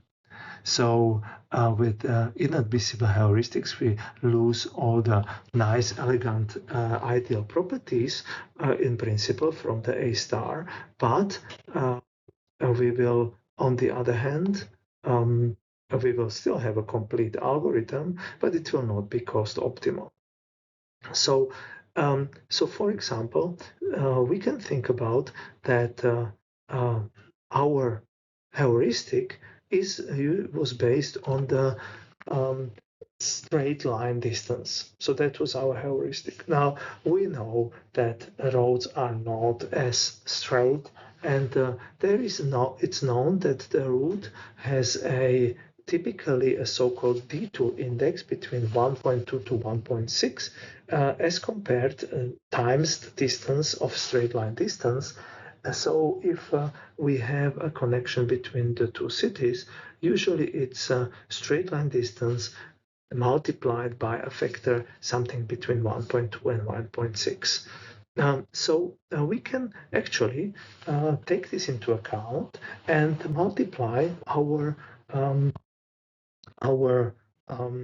value of the heuristics, the straight line distance, by some value from this interval, let's say 1.5. And then we will achieve that our heuristic might be sometimes closer to the actual value of the cost of the path.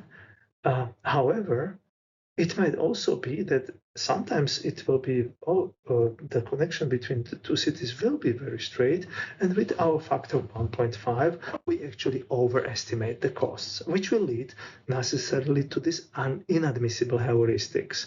So we can see that we can have the so-called weighted H-star algorithm here, where we will have its evaluation function, which is the evaluation function based on the costs, and plus the heuristic, the straight line distance, is multiplied by the factor W, which will be here the D2 index, let's say 1.5. So here we have the heuristics is multiplied by the 1.5, and generally more weight is given to the heuristic than to the previous cost. And that will lead to the fact, like if we imagine that the A star is something between the greedy best first informed search or the uniform cost search, because it's a sum of these two, and we weight the contribution of these two, then the W here will weight the heuristic more.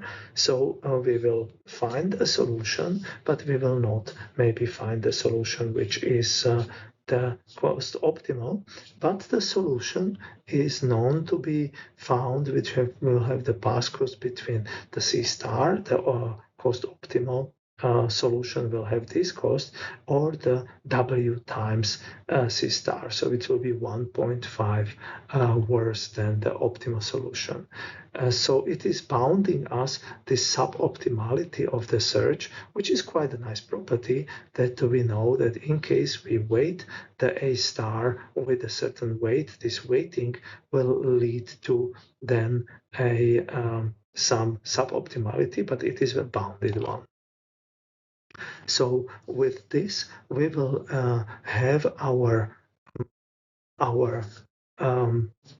A star being somewhat forced to expand even less nodes than the usual A star will expand, and will move quicker to a solution, not necessarily the optimal solution though.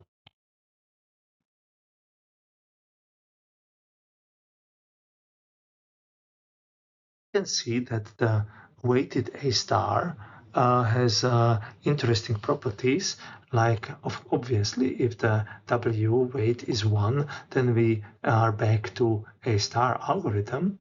But for example, if we give the W value 0, then we are at the uniform cost search, because the W has basically cancelled out the heuristic part, the heuristic component from the A star search evaluation function.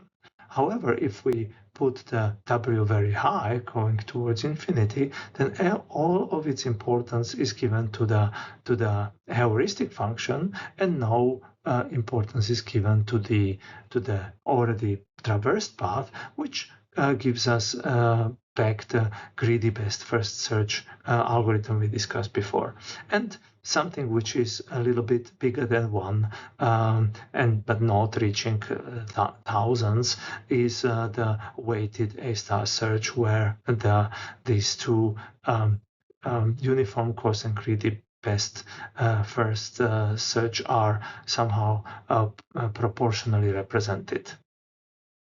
Now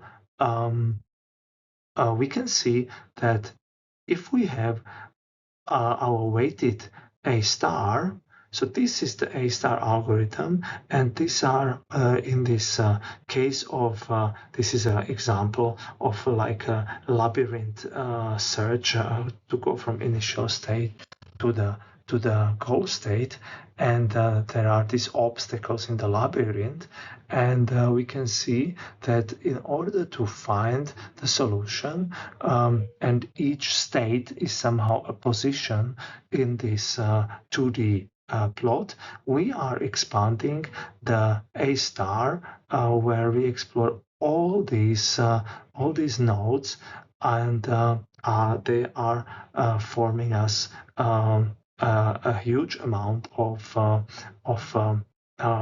memory representation which we require. And if we perform the weighted A star search, so this is the cost optimal solution, the best solution, we can see that if we have the weighted A star, we expand and much less of the space, and we get to the actual solution in a much quicker way.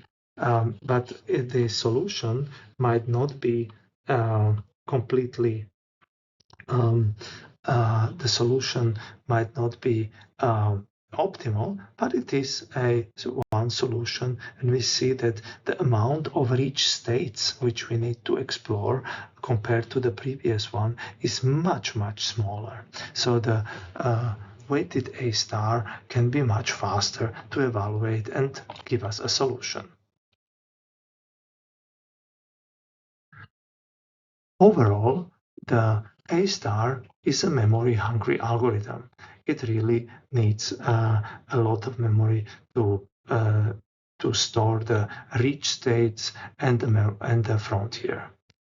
The frontier and the rich states are using two different structures, and both of them are filled, but actually the rich state is actually including the frontier, because the frontier has been also reached, and therefore it might be a good idea to reduce the memory requirements by at least take out the frontier from the set of rich states.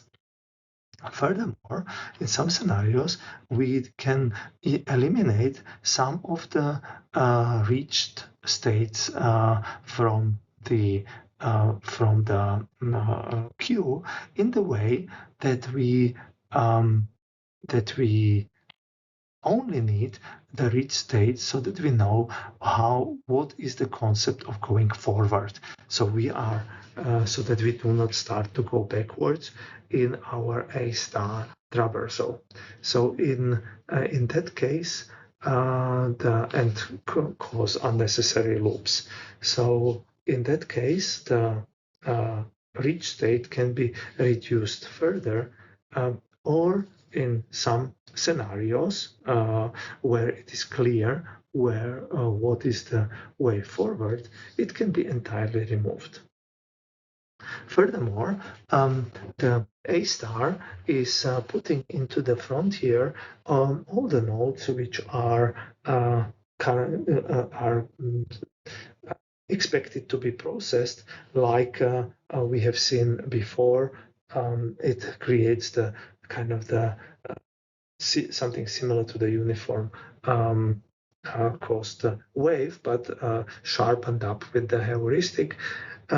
Beam search can additionally sharpen up the search towards the solution by limiting the frontier to k nodes. So it will not be having nodes of a certain value, like all of the nodes, but it will only have let's say, maximally 5 nodes will be in the frontier, and with the best f-scores. And it might lead to an incomplete search, so we might never find a solution. That's the risk, because we have not considered certain nodes from the frontier where the solution might actually reside, and therefore we are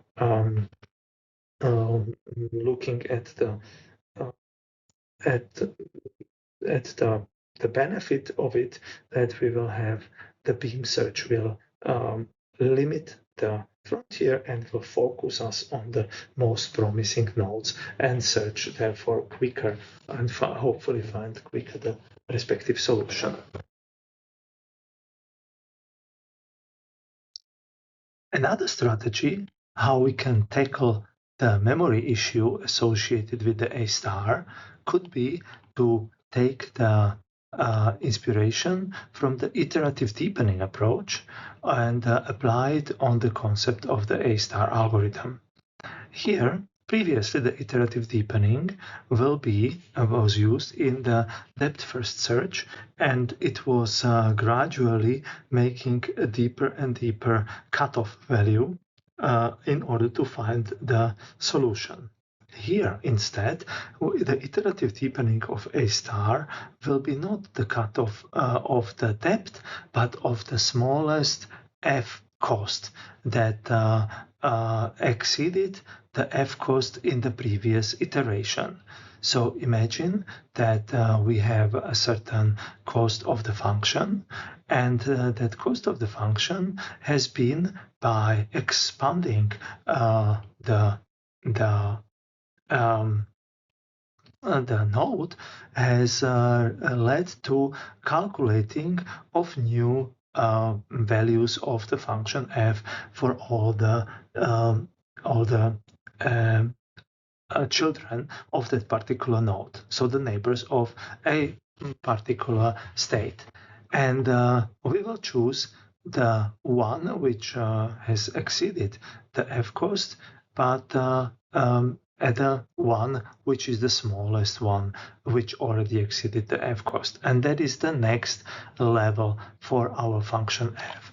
So here, with the iterative deepening, we are not performing iterative deepening of the depth of the search tree, but actually of the value f, which has a certain cutoff based on the expansion of our search tree.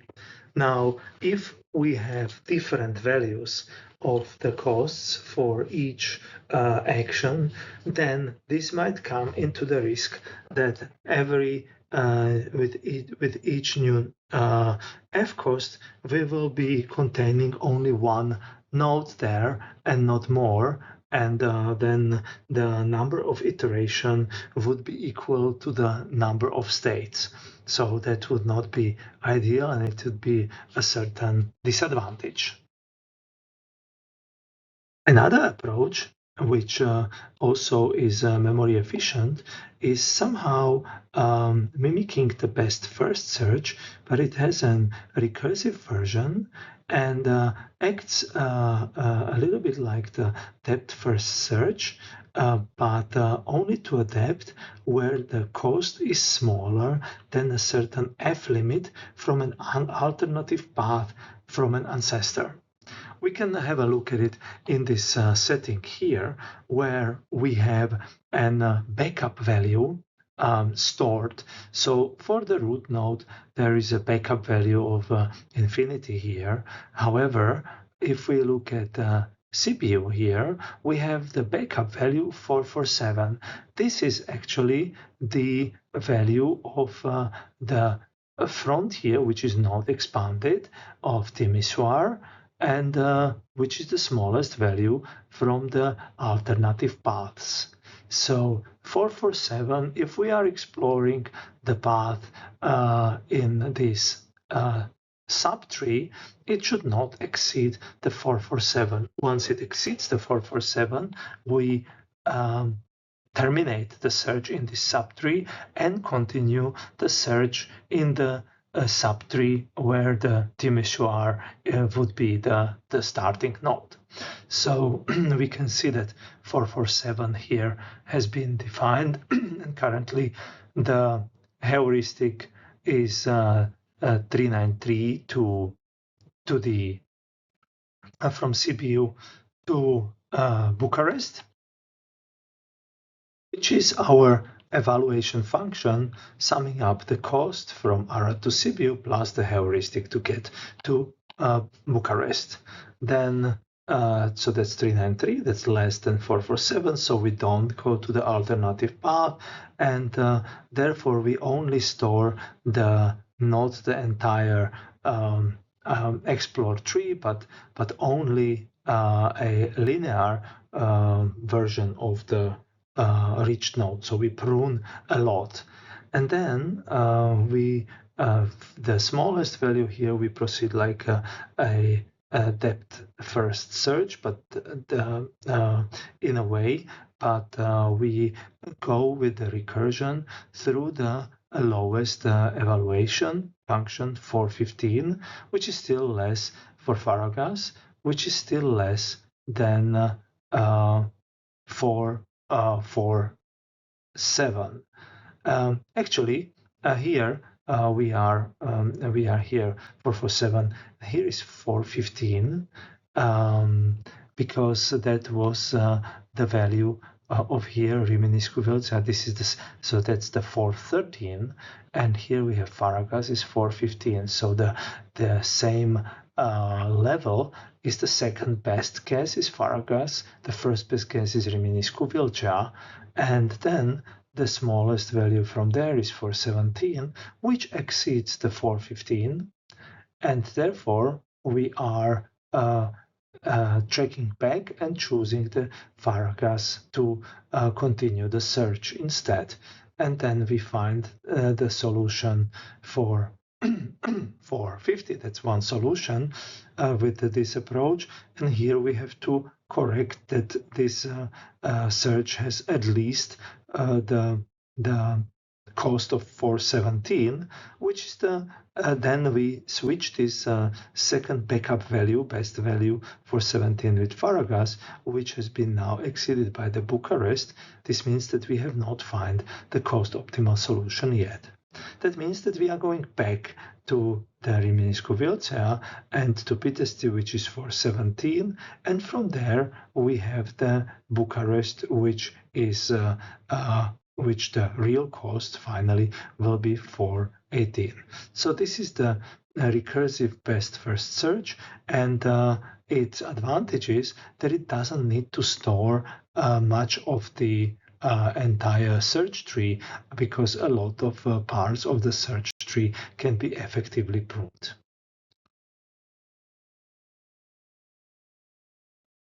So from the previous discussion, we see that given we have a heuristic function that is admissible, like we have the straight distance heuristic, it means that we will have the RBFS will be cost optimal.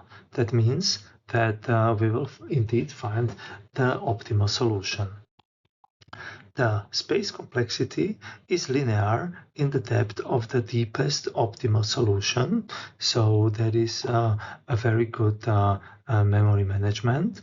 But the time complexity is hard to characterize as it depends on the number of tree regenerations which this recursive approach will require, as we have also seen on the example. But one can say that both IDA star and RBFS use too little extra memory. Maybe there is still some extra memory available, but they would not be able to use it in the benefit of the search. So if there is more memory available, they cannot use it, but there are some other methods which can actually make benefit out of more memory available. And one of them is called memory bounded as A star, or simplified memory bounded A star, which we will discuss the next. So the simplified memory bounded as A star, SMA star, proceed like an A star until the memory is full. Then, when it wants to create a new node in the search tree, before it can do it because the memory is full, it first deletes the oldest, worst leaf node of the search tree with the highest F value. So every node in our search tree is evaluated with some kind of F value, and we will look for the leaf node with the highest F value among the leaves, and will delete it. If we have several of the same values, we will delete the oldest one, so that we are, in case of the same values, not delete something which has been just added. And then its value which we have deleted and pruned, that part of the search tree, will be stored at its parent, and we can then check it at a later point whether this value is worth exploring again of that part of the subtree. So with this simplified memory bounded A star, we have a very simple addition to A star, which allows us to memory manage the A star algorithm. If we run out of memory, that is still fine, because we have a way how we can delete unnecessary memory, which is probably not being used, will be not used in the search. And in case it will be, we still have a backup information about that subtree, which we can use and then explore that subtree if it turns out to be relevant. This algorithm is complete and it is optimal if it fits the optimal solution into the memory. So, but that is like, it's cost optimal because it then behaves exactly like A star, so it inherits all the properties of the A star. Otherwise, if it doesn't fit the optimal solution into the memory, it returns the best reachable solution. The A-star algorithm can be also extended into a bidirectional form. So we can by that achieve a bidirectional heuristic search. This extension will be analogous to the non-heuristic uninformed searches to a certain degree. So for unidirectional A star, we have the evaluation function Fn is the sum of the cost of the path so far plus the heuristic of the path ahead. Now, for the bidirectional case, we will need to have and store two search trees, as in the previous case, where the forward case, the capital F, will have the function which is the F capital F, which consists of the forward search tree cost, or the search path cost, plus the heuristic of the forward case, and then we will have the evaluation function for the backward search from the goal towards the initial state, and that consists of the cost of the path plus the heuristic. And then we can formulate that what is the lower bound that can be the cost of the actual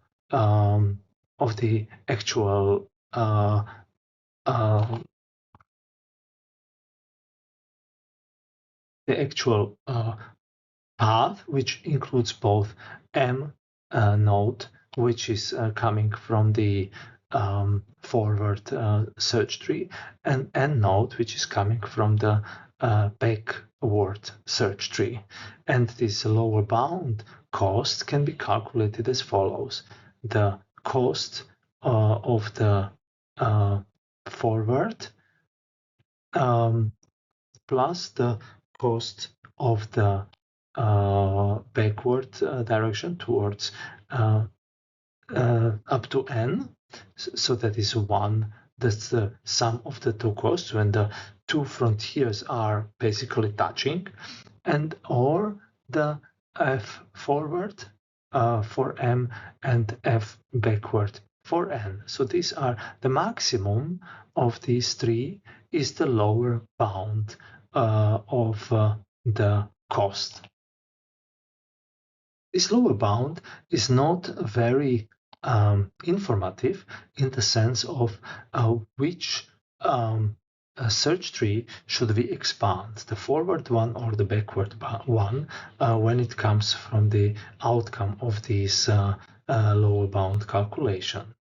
Therefore, we define a new function f2n, which is based on a maximum of, then this is considering just one of the search tree, and we are looking for the minimal value of f2 from the search tree, from the forward and from the backward search tree, and the one minimal value which will be found will then be used for expanding and searching for solution in its among the children, expanded children. So this f2n function is 2 times gn, so that is the cost actual cost twice, and then the heuristic function. So, and the maximal of these two will be then used for the functional value of the f2n, and the minimal value will be chosen then for expansion. The 2 times a gn will mean that we will never expand the node where the gn is bigger than the optimal cost divided by 2. So because twice 2, it will be, this means that we will be meeting the 2 frontiers from the bidirectional search there where the cost is halved of within the search. So that's why we will this will regulate that the search trees will be propagated in such a way that the frontiers will be meeting in the middle of the costs.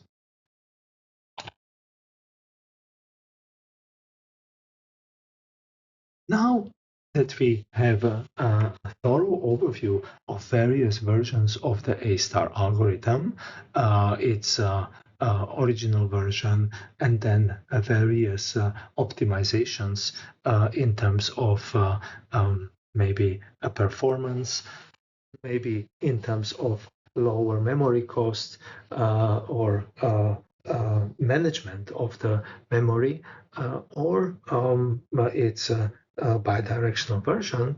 Now we can discuss in detail what are these heuristic functions actually about. We will be discussing it in the context of the 8 puzzle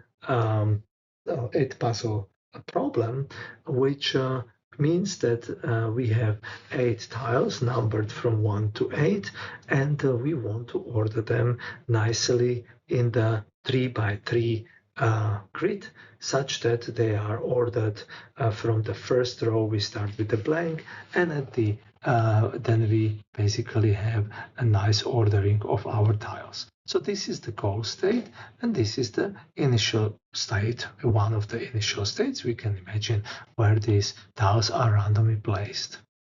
Now we can think of what would be the heuristics in the search of what should be the path of all the moves in order to reach the goal state. So we have the cost in this case is always the same value. So the movement of an tile into a blank is associated with the same value for each of them. Therefore, the cost of one move is 1. And then we can think of what could be the possible heuristics.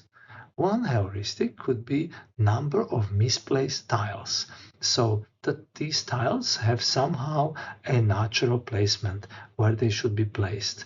In this case, the number of displaced tiles where every tile is in a wrong position is 8, which is the maximal value. All of them are misplaced. They are not in the right position.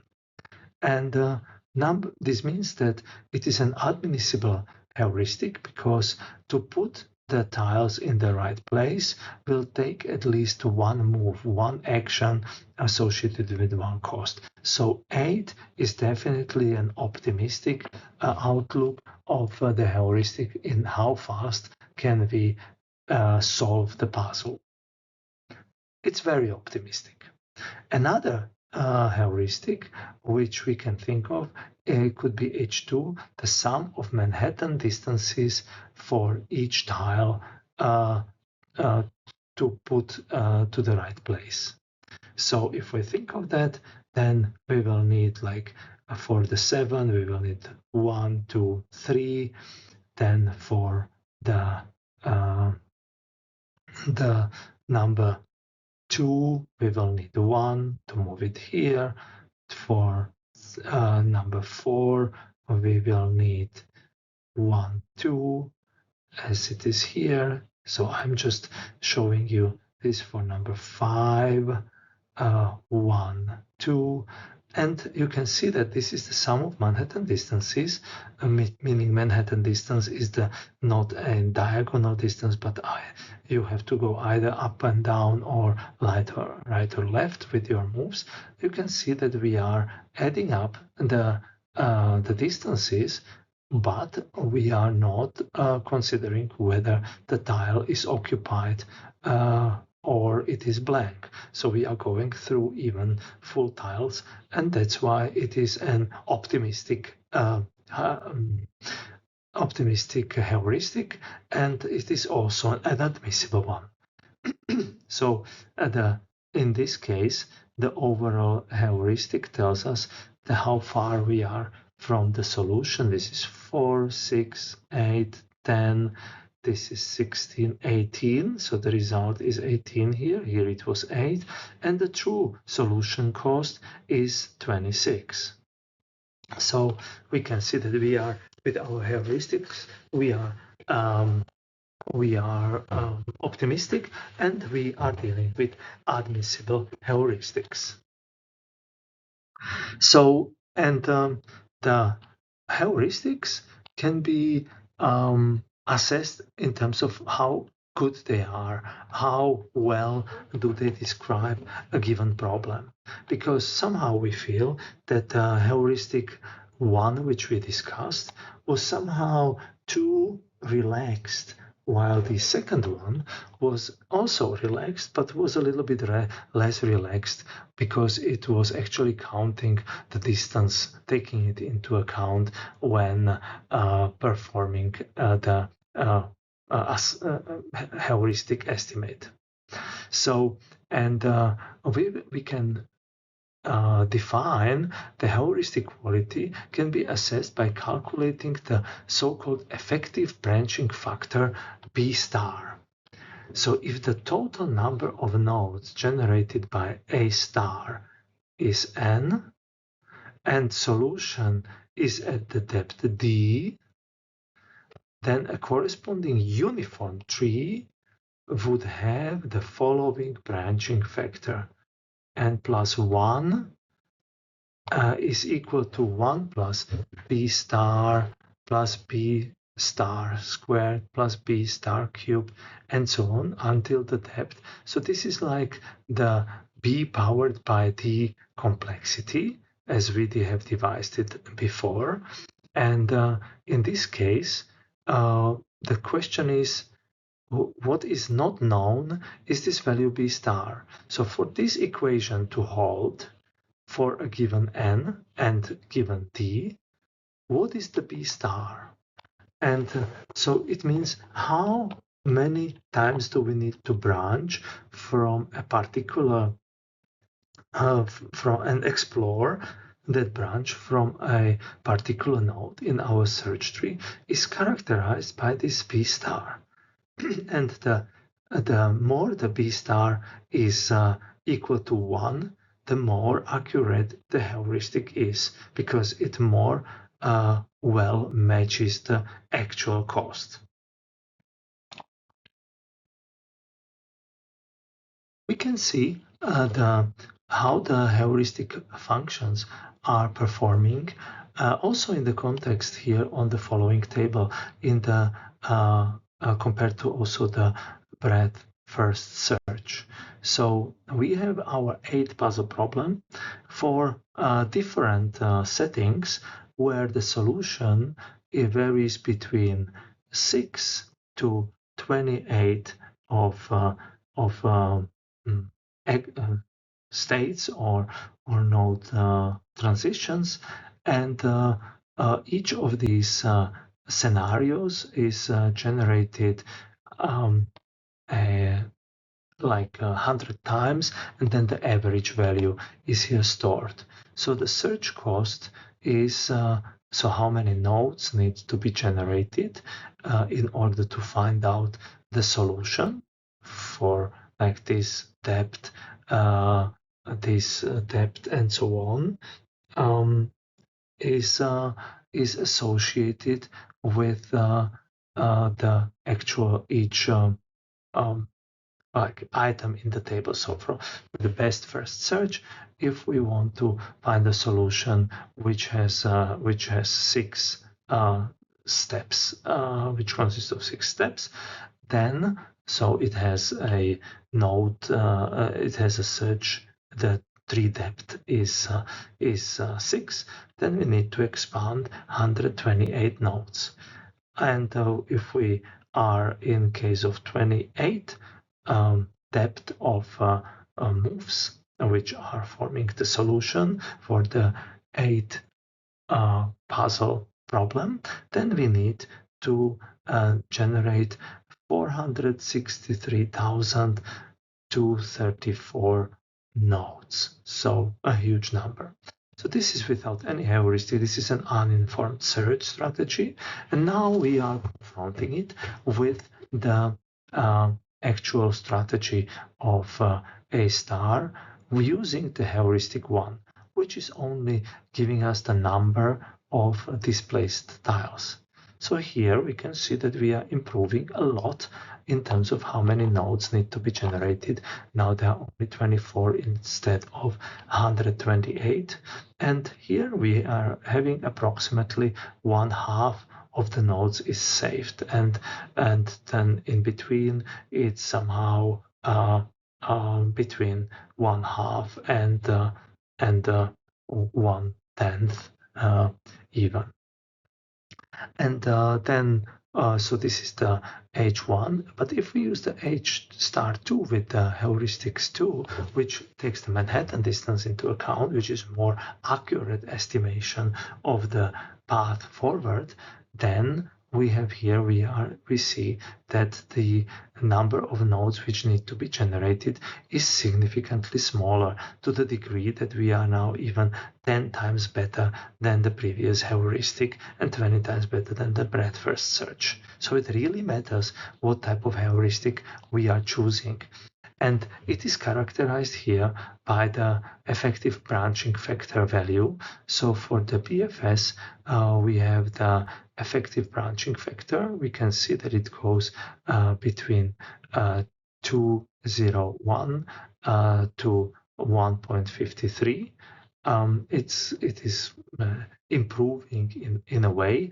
And then for the A star with the heuristic 1, we can see that we are around the 1.5 of the effective branching factor, while for the when utilizing the second heuristic, we are somewhere around 1.35, so, or 34, we can say. So this is significantly better than the 1.5, and this effective branching factor is telling us that this heuristic will probably require less complexity in terms of generating the nodes and reaching to a solution.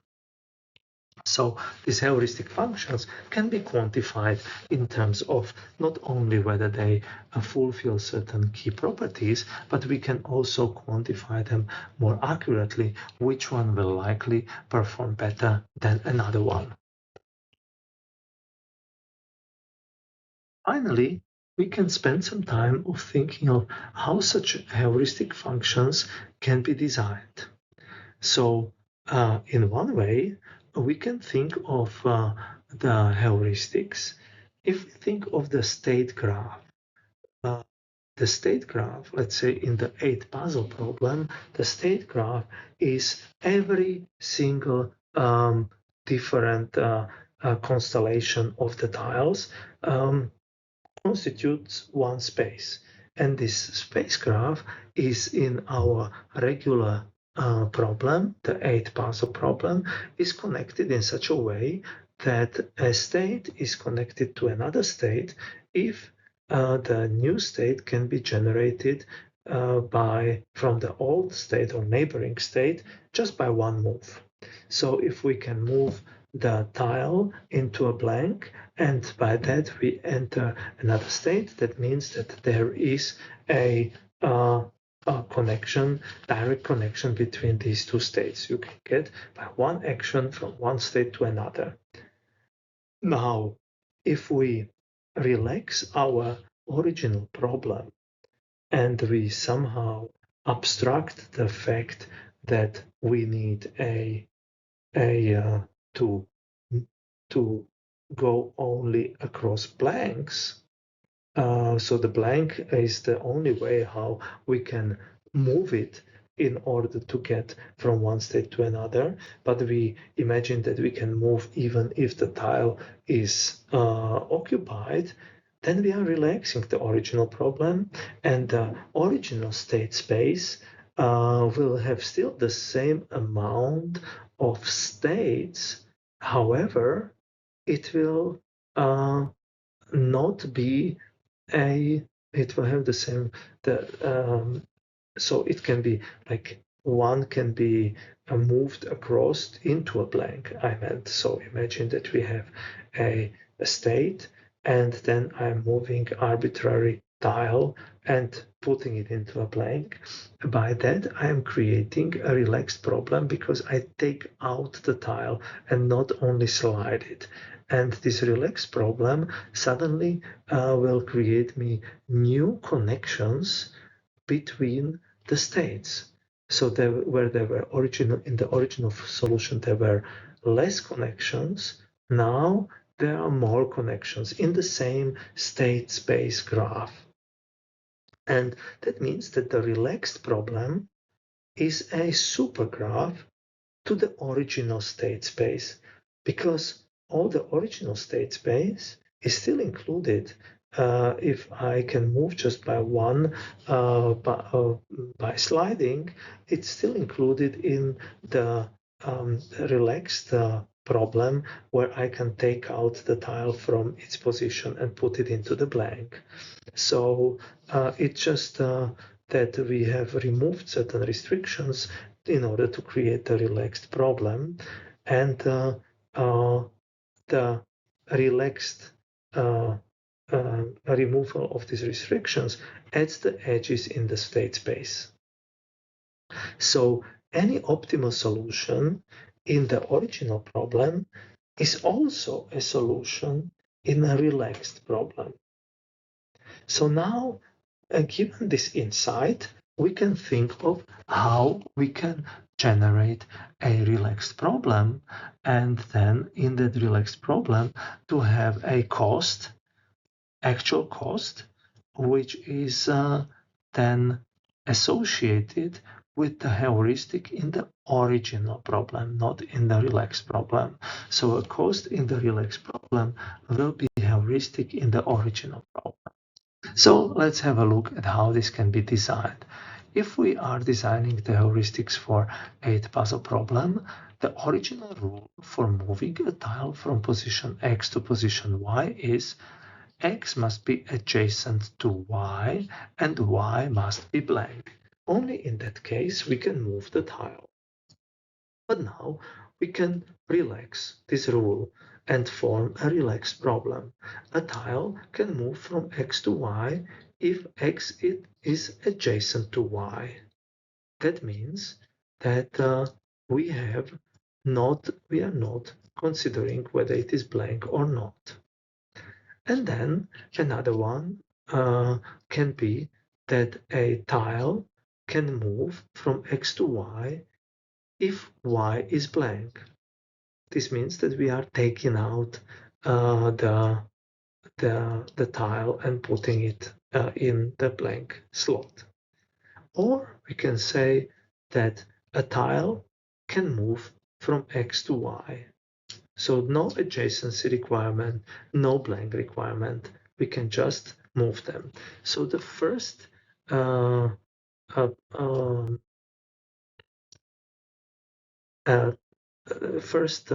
rule, which the relax problem was basically defining us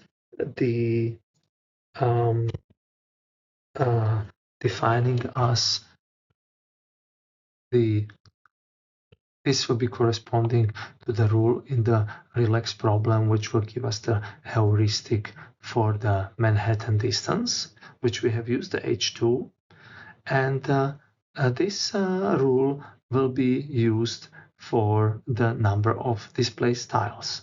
So this heuristic will then corresponds to the relaxed problem where we can simply move the tile from X to Y. So it is important, however, that if we have these relaxed problems, they must be solved without search, because if we need to search in order to calculate or estimate the heuristic, then we will have additional computational load on the heuristic side, and our algorithms will be less efficient. So the relaxed problems must be solved without searching, such that our heuristic can be then obtained also without search and can be immediately made available for the computation in the original problem. Heuristic functions can be also designed by solving a subproblem of a problem, not only solving a relaxed problem. So, for example, in case of the 8 puzzle, we can solve the problem of moving tiles 1, 2, 3, and 4 on the 3x3 grid while ignoring all the other puzzles 5, 6, 7, and 8. And having this solution by ignoring the others as if they would not be there, as if that would be blank blanks, we create a heuristics which will be for sure an optimistic view on how to solve a given puzzle. So that could be another way how we can design the heuristic. And with that, not only that we can design one solution per 1, 2, 3, 4 position problem, but sometimes these different constellations of 1, 2, 3, 4 on 3x3 grid the solution will be in some way following the same action plan for another sub-problem. So we have maybe one constellation for a sub-problem of 1, 2, 3, 4, and we can find an analogous solution for a given constellation of values 2, 3, 4, 5, for example. So with that, we will create a certain pattern, solution pattern, and we can have so-called pattern databases that might apply to different subproblems and give us good heuristics, not only for one particular problem, but basically for a class of subproblems which have exhibit the same pattern. Then there are other ways of defining heuristic functions, like, for example, by precomputation of distances to some landmark points. We can have an actual cost from one point, from one place to another, instead of just heuristic, but we can pre-compute it. And these pre-computed values of the cost will be even more informative than heuristics which have been estimated. So in case we have memory for storing an actual pre-computed cost, well, then we can, and we have time for pre-computation, then we can pre-compute some of these distances from one landmark point to another and utilize that in our route searching problem. This is the way how current route searching problems are really giving you a path solution in real time. So, and if we have the start and go pair in a given scenario, we can also use learning approaches to estimate the value of heuristics. So imagine that we are calculating costs between various cities, and we, for example, learn a certain value an estimate based on this start goal pair and actual value. We can learn a function which will be representing us this a good estimate of heuristics, and we can use it, and it could be a very good estimate of the cost. However, we do not have guarantee that it will be an admissible heuristic. It might as well be inadmissible. So with this, we have covered all the search algorithms, the essential search algorithms, which are used in scenarios where we have the overall view on the problem landscape, and our problem or the task is very well known. And so the overall situation is quite clear what should happen. We will, in the next set of problems or topics, uncover search strategies which could be used when such a favorable scenario is no longer the case, and also scenarios where the search path is not really relevant, but what is relevant is only the final goal. What is the final goal scenario? So that will be the content of the next chapter, and we will discuss it in the next. The content of this lecture has been based on the chapter 3 in the book Artificial Intelligence: A Modern Approach, 4th edition, and I encourage you to have a look at this textbook for more details. The slides of this lecture are also based on the data analytics lecture given by Professor Xingao at KAUST.